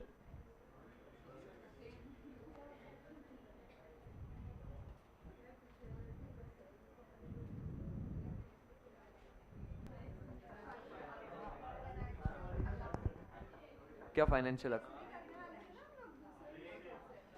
अरे हाँ, फाइनल अकाउंट से भी करना है इसको। यस, चलो कर लेते। ए, आया लेट। सुनो, यस मितवा, नचिकेत, अभी इन्होंने 3 मेथड से पूछा था बराबर ये क्वेश्चन। सुनो सुनो, 3 मेथड से पूछा था। पहले मेथड से हो गया। दूसरा फाइनल अकाउंट्स मेथड, ये तो अपने को आता है। फाइनल अकाउंट्स मतलब क्या? ट्रेडिंग पीएनएल जो पहले से बनाते आ रहे हैं अपन, उसके हिसाब से प्रॉफिट निकालना है। अभी ट्रेडिंग पीएनएल के हिसाब से प्रॉफिट निकालना है और सेम आना चाहिए। सेम आया तो अपना करेक्ट रहेगा, क्योंकि मेथड कोई भी हो, प्रॉफिट तो उतना ही है। ठीक है, तो प्रॉफिट तो उतना ही दिखना चाहिए। बी वाले पार्ट इससे करते हैं। सॉरी, बी नहीं, सी वाला ये। सी वाला पहले कर रहे हैं अपन। जब बी वाला मेथड सीख लेंगे तब बी भी कर लेंगे। अभी ट्रेडिंग पैनल वाला कर रहे हैं। Trading and profit and loss account. हाँ, एक ही इसमें बना लो। शेड्यूल 3 क्यों बनेगा इसमें? कंपनी है क्या?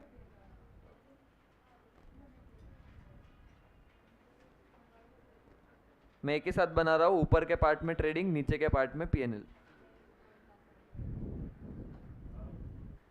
चलो, सबसे पहले ओपनिंग स्टॉक। ये ब्रांच का ट्रेडिंग पीएनएल है, याद रखना। ठीक है, ब्रांच का ट्रेडिंग पीएनएल है। टू ओपनिंग स्टॉक,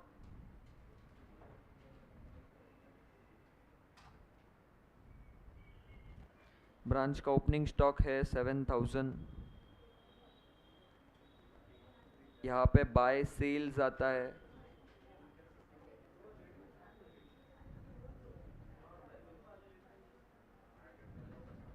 कैश और क्रेडिट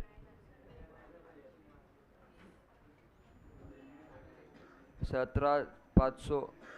इधर ध्यान देना रे। 17,500 का कैश सेल, 28,400 का क्रेडिट सेल। ट्रेडिंग अकाउंट में सेल्स आता है क्रेडिट साइड में। 45,900 का सेल्स। सेल्स रिटर्न भी थे ना? सेल्स रिटर्न माइनस करने पड़ेंगे। लेस रिटर्न्स, लेस रिटर्न्स बनाओ फिर। बना भाविका?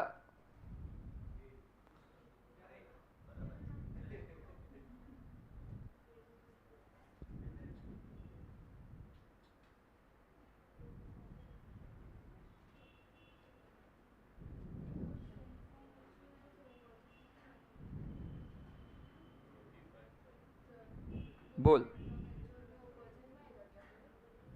हाँ वही वही नाम से लिखना, गुड सेंट।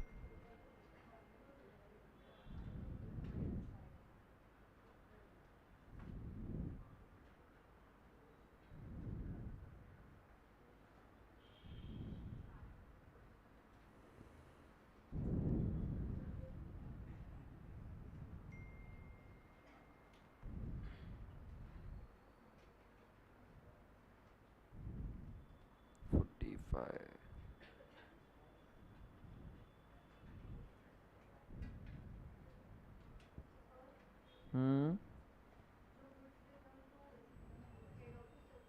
वो लेस कर देना ना यहाँ से, जैसे परचेस रिटर्न्स लेस कर देते अपन, है ना। To good sent to branch, 26,000 के गुड्स थे, 1,000 के उन्होंने रिटर्न कर दिए।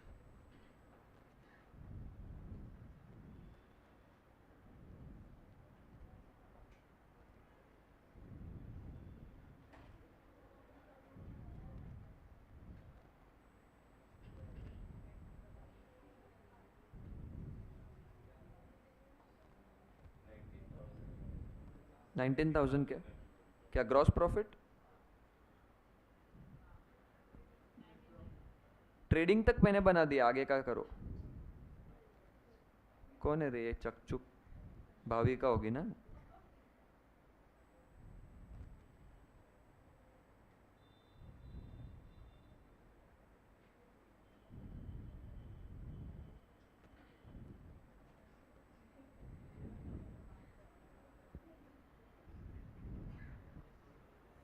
तेरा कौन सा मिस हुआ है रे भाविका? कंसोलिडेशन मिस हुआ है ना तेरा?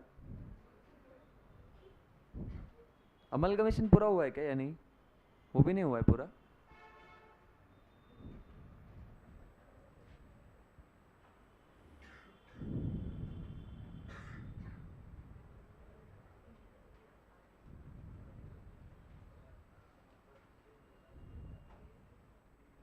नेहा का अमल, तेरा अमलगमेशन मिस हुआ ना?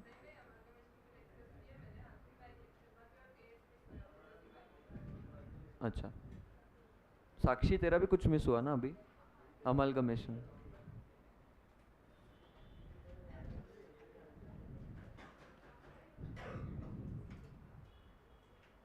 क्या हो गया सिद्धि को? सिद्धि गुस्सा क्यों कर रही है? सिद्धि जाके आ बाहर।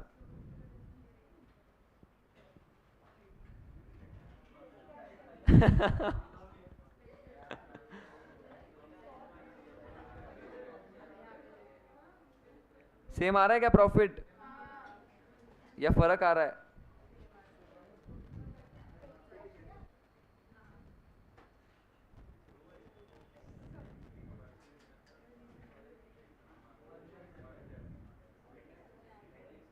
अमालगमेशन क्यों रिवाइज कर रहे हो अभी?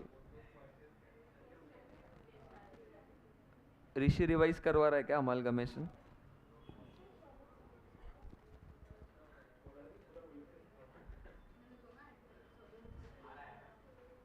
कैसे सेम आ रहा है? तुम्हारा 100 का डिफरेंस आना चाहिए था।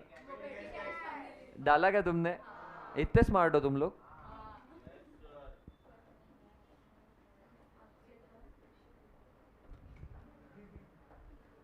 देखो पेटी कैश का ओपनिंग बैलेंस 200 था, और पेटी कैश का क्लोजिंग बैलेंस कितना हो गया है?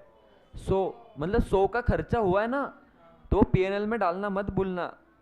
To petty cash expenses, to petty cash expenses 100 का खर्चा हुआ है। ये 100 कैसे आया? 200 माइनस 100, और बैड डेट्स, डिस्काउंट, अलाउंस सब डालना। To bad debts 600, to discount 1400 था ना। हाँ, अलाउंस अलग से लिखना। टू अलाउंस, 2 मिनट है सार्थक। अलाउंस था 200, बस। और कुछ है? टू नेट प्रॉफिट,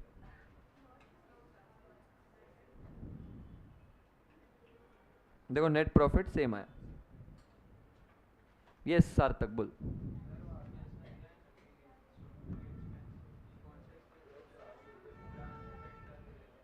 कौन से एक्सपेंसेस?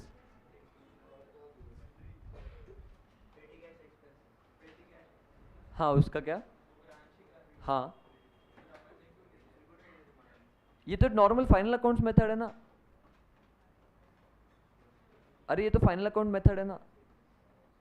तो इसमें सारे नॉर्मल अपना इनकम और खर्चा ट्रेडिंग पीएनएल नॉर्मल बनाते हैं, वैसे खर्चा सारा पीएनएल में आएगा। ये नॉर्मल मेथड है, इसमें वो पिछला सोच भी मत कुछ। भले ही ब्रांच खर्चा कर रही पर है तो खर्चा ना ब्रांच का। तो खर्चा कोई भी करे, ब्रांच का खर्चा होगा तो इधर आएगा। ये एचओई बना रहा है लेकिन फाइनल अकाउंट्स मेथड से, मतलब नॉर्मल ट्रेडिंग पीएनएल मेथड से ही बना रहा है।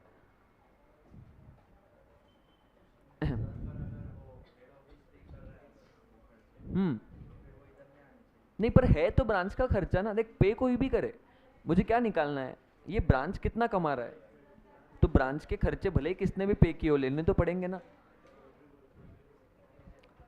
देख लो तुम्हारा फाइनल अकाउंट से ऐसे आना चाहिए दोस्तों। ऊपर ट्रेडिंग था, ये पीएनएल। पीएनएल अकाउंट में सारे खर्चे डालना मत भूलना, salaries, rent, sundry expenses, bad debts, discount, allowance, सब कुछ डाले। इधर नहीं आएगा।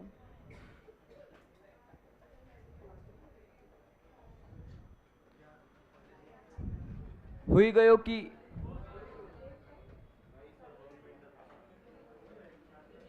क्यों नहीं हुई हो तारो?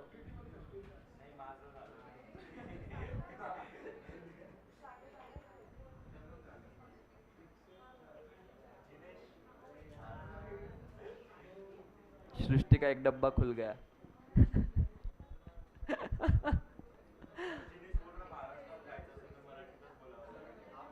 हाँ तू बोल रहा है ना।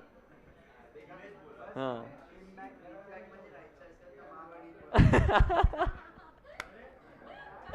नहीं नहीं भाऊ ऐसा काही नहीं।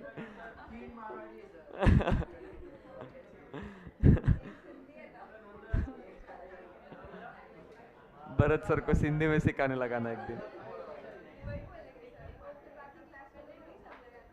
हाँ तो यस चलो बढ़े आगे। चलो क्लियर है यहां तक? आ रहा है अच्छे से? यस। अभी देखो बस फर्क फर्क फर्क ये हो गया ना सबका। अभी एक चीज है कि एचओ भेजता है ब्रांच को इनवॉइस प्राइस पे। इनवॉइस प्राइस मतलब क्या? कॉस्ट पे कुछ मार्जिन ऐड करके। ऐसे क्यों करेगा एचओ?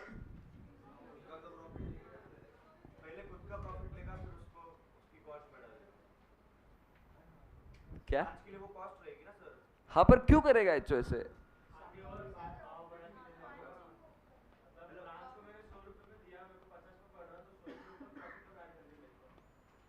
हाँ देखो एक ही रीजन है कि देखो मेन रीजन क्या होता है एक्चुअली कि हो सकता है उसको ब्रांच को कॉस्ट ना बतानी हो, मतलब ओरिजिनल कॉस्ट जो है वो शायद उसको ना बतानी हो, तो वो इनवॉइस प्राइस पे भेज देगा। तो तुम्हें कंसाइनमेंट में भी याद होगा, अगर इनवॉइस प्राइस पे आया तो लोडिंग क्या करते थे?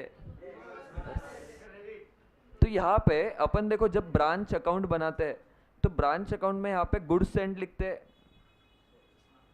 गुड सेंट बराबर। तो अगर कॉस्ट पे है तो कोई प्रॉब्लम नहीं है, 100 ही दिखता है, 100 का 100 पे भेजा है। लेकिन ये 100 के गुड्स अगर मैंने 120 पे भेजे तो अगर मुझे सही प्रॉफिट निकालना है तो मुझे क्या करना पड़ेगा? लोडिंग रिवर्स करना पड़ेगा, है ना। देखो ये 120 का खर्चा डाला है लेकिन ये गुड्स तो 100 के ही थे जो भेजे, 20 रुपए तो प्रॉफिट एलिमेंट है। तो ये 20 के प्रॉफिट एलिमेंट को रिवर्स कैसे करूं?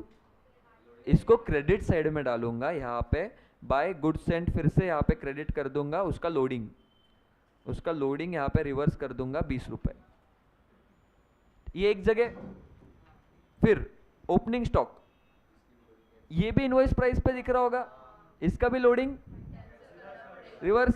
फिर यहाँ पे क्लोजिंग स्टॉक दिख रहा होगा, ये भी इनवॉइस प्राइस पे होगा, इसका भी लोडिंग रिवर्स। और गुड्स रिटर्न होंगे तो वो भी इनवॉइस प्राइस पे होगा, उसका भी लोडिंग रिवर्स। तो जहां पे स्टॉक दिख रहा है, जहां पे स्टॉक है, opening stock, closing stock, goods Saint, goods return, बस इतना फर्क है कॉस्ट से कि ये लोग मतलब 100 पे ना दिखते हुए 120 पे दिखेंगे, मतलब 20 रुपए प्रॉफिट मार्जिन एक्स्ट्रा। तो इसका लोडिंग क्या करना पड़ेगा, दूसरे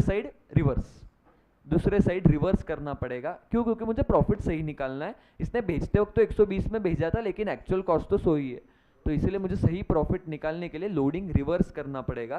तो देखो ये अपना जो बनाया हुआ था ना 5 चीजें सेम रहेगी, बस फर्क क्या है देखना। ये इनवॉइस प्राइस पे, if invoice at invoice price. अभी इसमें क्या देखो, ओपनिंग बैलेंस सेम लिखे पहले भी, सिर्फ स्टॉक के ब्रैकेट में देखो क्या आ गया, इनवॉइस प्राइस। पर ये इनवॉइस प्राइस पे होने की वजह से क्या करना पड़ेगा, लोडिंग रिवर्स। तो देखो ओपनिंग स्टॉक का यहाँ पे रिवर्स किया है by stock reserve, opening stock का रिजर्व किया, रिवर्स किया है। फिर इसके बाद क्या आता है, दूसरा स्टेप था अपना गुड सेंट। तो गुड सेंट भी किस पे आया देखो, इनवॉइस प्राइस पे। तो इसका क्या करना पड़ेगा, लोडिंग रिवर्स यहाँ पे किया देखो, by good sent to branch, उसका लोडिंग। फिर गुड्स रिटर्न भी किस पे आएगा इस बार, इनवॉइस प्राइस पे, और इसका लोडिंग इस साइड मिला। फिर ये दूसरी स्टेप थी अपनी। तीसरी स्टेप थी बैंक, बाय बैंक रेमिटेंस और टू बैंक खर्चा। इसमें कहीं लोडिंग आता है क्या, नहीं। लास्ट स्टेप थी बैलेंस, इसमें फिर से स्टॉक आएगा, किस पे आएगा, इनवॉइस प्राइस पे, और इसका लोडिंग रिवर्स। सिर्फ स्टॉक के लोडिंग को नाम होता है स्टॉक रिजर्व, और बाकी वाले को लोडिंग को सेम अकाउंट का नाम यूज करेंगे। बस इतना फर्क है, ठीक है, बस इतना ही फर्क है इसमें, और कुछ खास फर्क नहीं है। तो ये अकाउंट बना लो।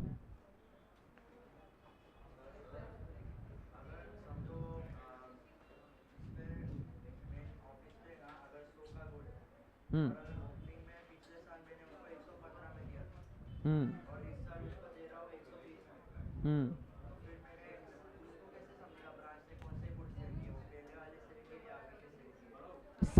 सेल पे का लोडिंग हो रहा है, तो उसके लिए कोई मेथड लगाना पड़ेगा, फीफो वगैरह मेथड। हाँ। चलो ये अकाउंट बना लो दोस्तों फटाफट। इफ इनवॉइस एट, क्यों रे नहीं दिख रहा,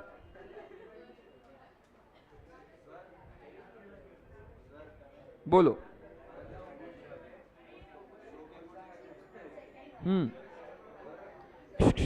बस बोल जिनेश। हाँ। हम्म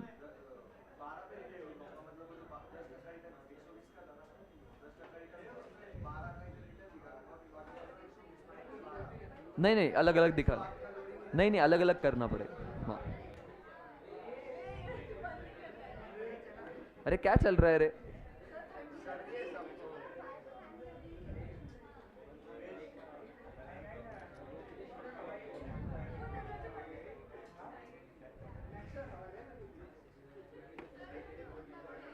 मैंने फोटो भेज दिया है, किसी को फोटो से लिखना होगा तो। बाकी लोग लिखना शुरू करो, बाकी लोग लिखना शुरू करो।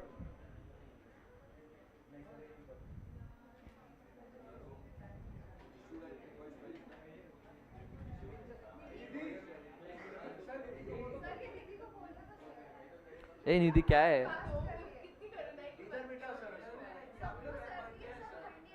सबको ठंडी बज रही है ना, रुक जा थोड़ा।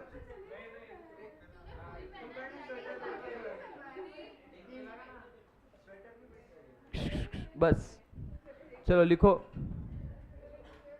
If invoiced at invoice price, if invoiced at invoice price branch account. बस उतने ही फर्क है और कुछ भी फर्क नहीं है। सिर्फ जहां पे भी स्टॉक वाले एलिमेंट से, ये 4 स्टॉक हो गया, गुड्स सेंट, गुड्स रिटर्न और क्लोजिंग स्टॉक, ये इनवॉइस प्राइस, और इसका लोडिंग रिवर्स होगा दूसरे साइड। तो वो इमीडिएटली करना मत भूलना, जैसे ही एक चीज लिखोगे तो उसका लोडिंग रिवर्स करना मत भूलना।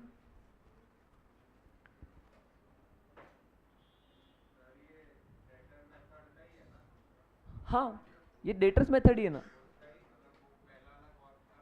ये कॉस्ट का था, ये इनवॉइस प्राइस का। इसको हाँ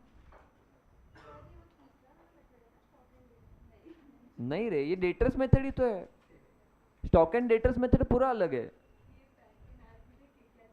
डेटर्स मेथड में ही बस इनवॉइस एट इनवॉइस प्राइस की बात कर रहे हैं। डेटर्स मेथड में ही अगर इनवॉइस प्राइस पे भेजा होगा तो क्या करेंगे उसकी बात कर रहे हैं।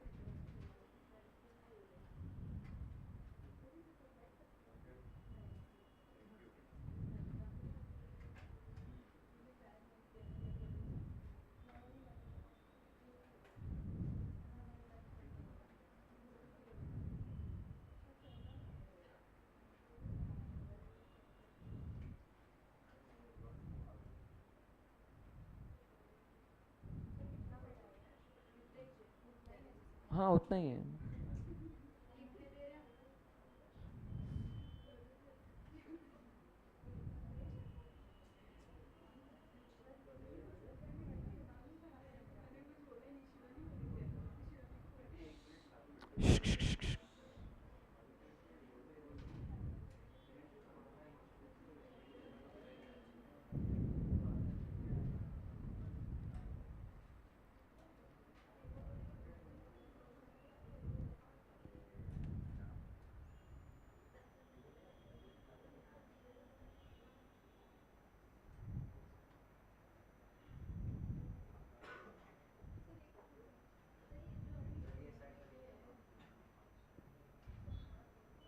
क्या चलो डन हो गया सबका।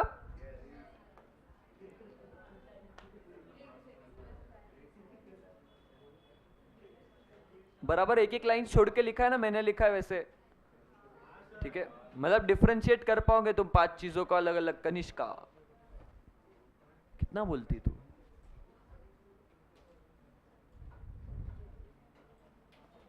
नेहा आने के बाद और बातें चालू हो गई तुम्हारी। हाँ तो ब्रेक में बातें करना, तुम्हारा लिख के हो गया तो ब्रेक है। यस इसमें बता क्या क्या चीजें अलग है नेहा इनवॉइस प्राइस में। रिवर्स करेंगे कितने चीज, कितने कितने इसमें होगा? ओपनिंग स्टॉक में, क्लोजिंग स्टॉक में, हाँ किस में होगा वही पूछ रहा हूँ। गुड्स सेंड का रहेगा लोडिंग, हाँ गुड्स रिटर्न का लोडिंग, वेरी गुड। तो ये 4 चीजों का लोडिंग क्या करना पड़ेगा? रिवर्स, ठीक है। बस इतना ही अलग है। इसका एक क्वेश्चन करके आज खत्म करते हैं। क्वेश्चन नंबर 3 मैं बोल रहा हूं ना होगा, मैं बोल रहा हूं ना होगा। चलो question number 3, yes come on. Question number 3 करने जा रहे हैं। देखो कितना कितना प्यारा नाम है। नहीं नहीं, देखो कितना प्यारा नाम है, Harrison. Harrison of Chennai has a branch at new Delhi, ठीक है। Branch at Delhi at which goods are sent at 20% above। Okay मितवा नचिकेत, इधर इधर ध्यान दो। ऋषि क्या हुआ ऋषि? इधर ध्यान दो, सब इंपॉर्टेंट क्वेश्चन है। 20% अबाउ कॉस्ट क्या करता है? वो इनवॉइस करता है, ठीक है। कॉस्ट के ऊपर कितना ऐड करता है? 20%। तो क्या याद रखोगे? लोडिंग रिवर्स करना पड़ेगा। तो अभिषेक 20% ऑन कॉस्ट है ना? ओके चलो तो देखो ये गुड्स सेंट है, गुड्स रिसीव्ड टिल 31/12 दिया है। मुझे बताओ मुझे बताओ मुझे बताओ, goods Saint at cost 2 lakh के, तो कितने इनवॉइस प्राइस के गुड्स भेजे? मतलब इसमें 20% ऐड करेंगे 240, तो उसके 220 के ही कैसे मिले इनवॉइस प्राइस पे? 240 के मिलने चाहिए थे ना, 220 ही कैसे मिले उसको? मैंने तो 240 के भेजे थे। नहीं रे राजा, 240 के इनवॉइस प्राइस के भेजे थे, उसको 220 के इनवॉइस प्राइस के मिले। लॉस, कुछ पॉजिटिव अजम्पशन लो ना रे। इन ट्रांजिट होंगे, ठीक है। लॉस लॉस लॉस, कुछ हुआ नहीं क्या लॉस? अरे ये 20,000 इन ट्रांजिट होंगे, अब तक मिले नहीं है, ठीक है। यही अजम्पशन लेते हैं कि गुड्स तो भेजे पूरे, अभी तक 20,000 के इन ट्रांजिट है, ठीक है। तो इन ट्रांजिट का क्या दिखाते हैं? पूरे 240 मिल गए ऐसे दिखा देंगे, और 20,000 का इन स्टॉक दिखता है, क्लोजिंग स्टॉक इन ट्रांजिट दिखता है। ओके चलो, तो 20,000 इन ट्रांजिट लेने का याद रखना। क्लोजिंग स्टॉक, हमने क्लोजिंग स्टॉक में 20,000 इन ट्रांजिट दिखेगा ऑब्वियसली इनवॉइस प्राइस पे, क्योंकि उसका लोडिंग अलग से रिवर्स होता है। Credit sales for year at invoice price, इसका लोडिंग क्या करोगे? इसका रेमिटेंस में कैलकुलेट होगा। सेल्स का लोडिंग रिवर्स होता है क्या? सेल्स पे लोडिंग ही नहीं होता, पहली बात। सेल्स सेल्स होता है, ठीक है। लोडिंग तो कॉस्ट पे किया जाता है, ठीक है, सेल्स तो सेल्स होता है। चलो परफेक्ट, कैश सेल्स दिए, कैश रेमिटेड टू एचओ 2/22,500, ये अपने ब्रांच अकाउंट में दिखेगा क्रेडिट साइड में। एक्सपेंसेस पेड बाय एचओ ये कहाँ दिखता है, टू बैंक करके। बैड डेट्स कहाँ दिखेंगे, वो डेटर्स अकाउंट में, लेकिन डेटर्स का ओपनिंग क्लोजिंग दोनों दिया हुआ है तो जरूरत नहीं है उसकी। यस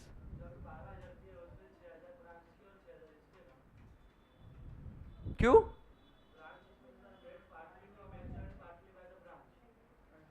हम लोग कुछ कुछ खर्चे ब्रांच कर लेता है, ऐसे दिया उन्होंने।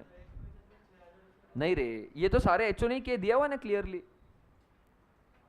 वो तो देख रेमिटेंस कम होगा, कैश और कलेक्शन का टोटल रेमिटेंस नहीं आएगा, मतलब खर्चा माइनस करके उसने रेमिट किया होगा। फिर स्टॉक का ओपनिंग बैलेंस दिया, लेकिन ये कॉस्ट पे क्या करना पड़ेगा, इनवॉइस प्राइस पे और उसका लोडिंग रिवर्स। क्लोजिंग स्टॉक उन्होंने 28 दिया है, अपने को इसमें एक एडजस्टमेंट करनी है। इन ट्रांजिट लेना 20,000, तो टोटल क्लोजिंग स्टॉक कितना आएगा 48,000, जिसका लोडिंग रिवर्स होगा, और कैश का बैलेंस दिया है। चलो इजी है, सिर्फ एक ही डिफरेंस है अपना, इनवॉइस प्राइस। अपन बी वाला पार्ट कर रहे हैं अभी, ये जो ए वाला पार्ट है ना, ये स्टॉक एंड डेटर्स मेथड है, ठीक है। अपन बी वाला पार्ट कर रहे हैं, take figures from above and prepare branch account following debtors method, ये बी वाला पार्ट कर रहे हैं अभी। चलो सब खुद से ट्राई करो, सिर्फ लोडिंग रिवर्स करना है, इतना ही डिफरेंस है, और कुछ खास डिफरेंस नहीं है। यस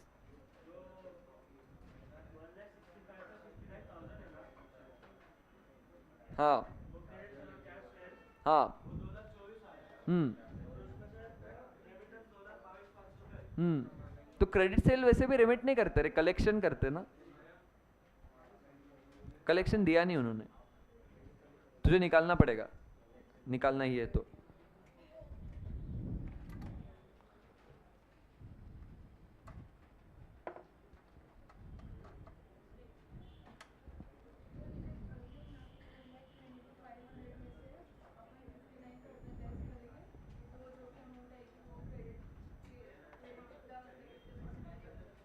नहीं, क्योंकि इसमें ब्रांच भी खर्चे कर रहा है, तो ब्रांच ने रेमिट करते वक्त खर्चे माइनस करके किया होगा। फर्स्ट लाइन में बोला हुआ है ब्रांच खर्चे कर रहा है।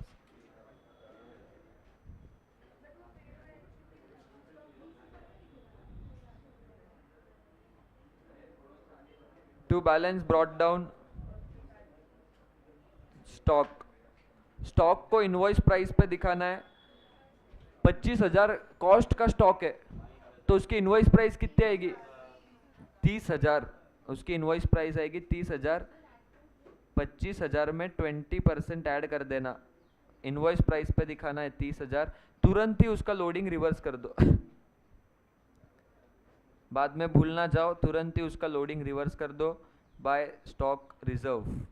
कितना लोडिंग है इस पे 5,000 का लोडिंग रिवर्स कर दिया। बैलेंस में और क्या क्या दिया है मुझे, डेटर्स और कैश। डेटर्स है 32,750 और कैश है 5,000।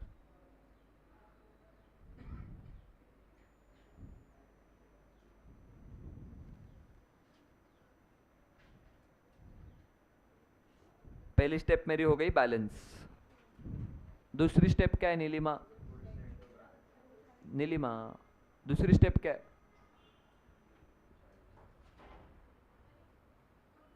गुड्स। अरे 2 मिनट रुक के खा लेना। टू गुड्स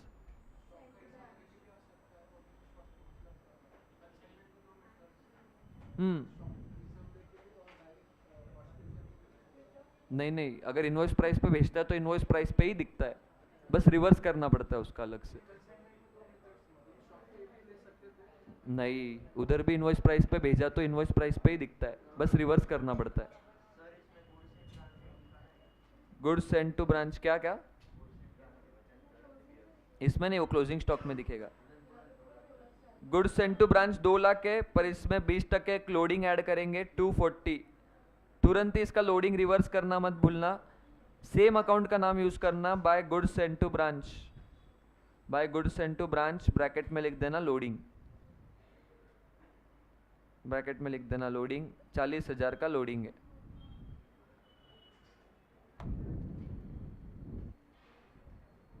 गुड्स रिटर्न भी कुछ है क्या?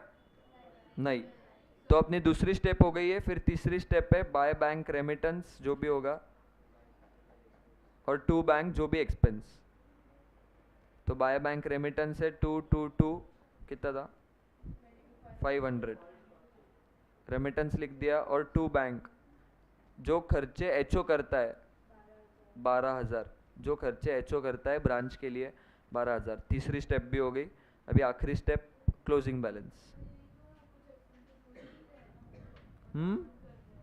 क्या क्या कर रहे हैं ना? अरे तेरे रेमिटेंस से एडजस्टेड होगा वो जो भी खर्चे तूने किए होंगे। हम्म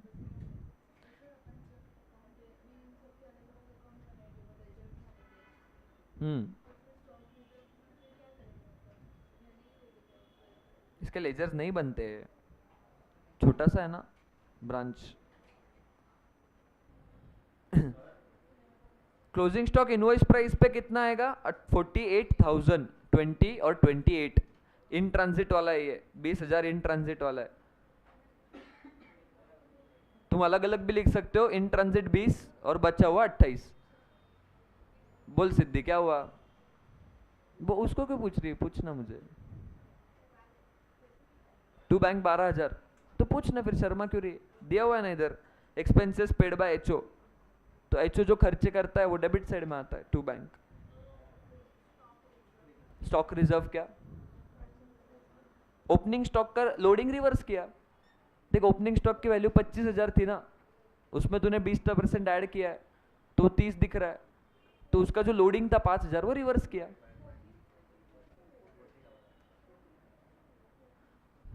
अभिषेक क्लोजिंग स्टॉक 48,000 ये किस पे है?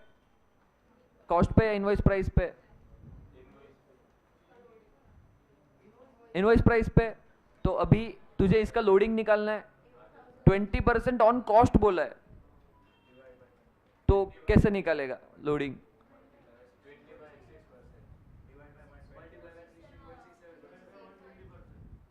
हाँ 16.66 वो तो शॉर्टकट बोल रहे हो तुम।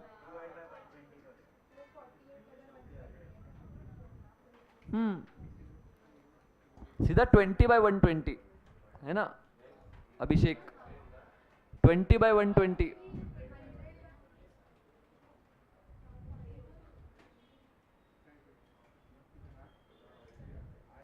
ये देखो अपनी कॉस्ट 100 है तो अपना प्रॉफिट 20 रुपए, तो सेलिंग प्राइस कितनी है? 120। अपना सेलिंग प्राइस मतलब इनवॉइस प्राइस पे दिख रहा है 48,000 पे, मुझे लोडिंग निकालना है तो 48,000 इंटू 20/120। सिंपल है। ऑन कॉस्ट अगर 20 और वो मुझे इनवॉइस प्राइस पे लगाना है तो 20/120 करूंगा मैं। तो क्लोजिंग स्टॉक का reserve, to stock reserve 48,000 into 20/120। ये क्यों किया? क्योंकि 20% प्रॉफिट ऑन कॉस्ट था, मैंने इनवॉइस प्राइस पे निकाला है। कितना आ रहा है स्टॉक रिजर्व? 8,000। स्टॉक लिख दिया। डेटर्स का क्लोजिंग बैलेंस और कैश का बाकी था मेरा। डेटर्स का था 26 और कैश का है 2500। प्रॉफिट निकाल लो बस, खत्म। 26 और 25 कितना आ रहा है नेट प्रॉफिट? 16,250। 16,250 का नेट प्रॉफिट, खत्म। देखो इसमें उतना ही अलग था और कुछ भी अलग नहीं था। Net profit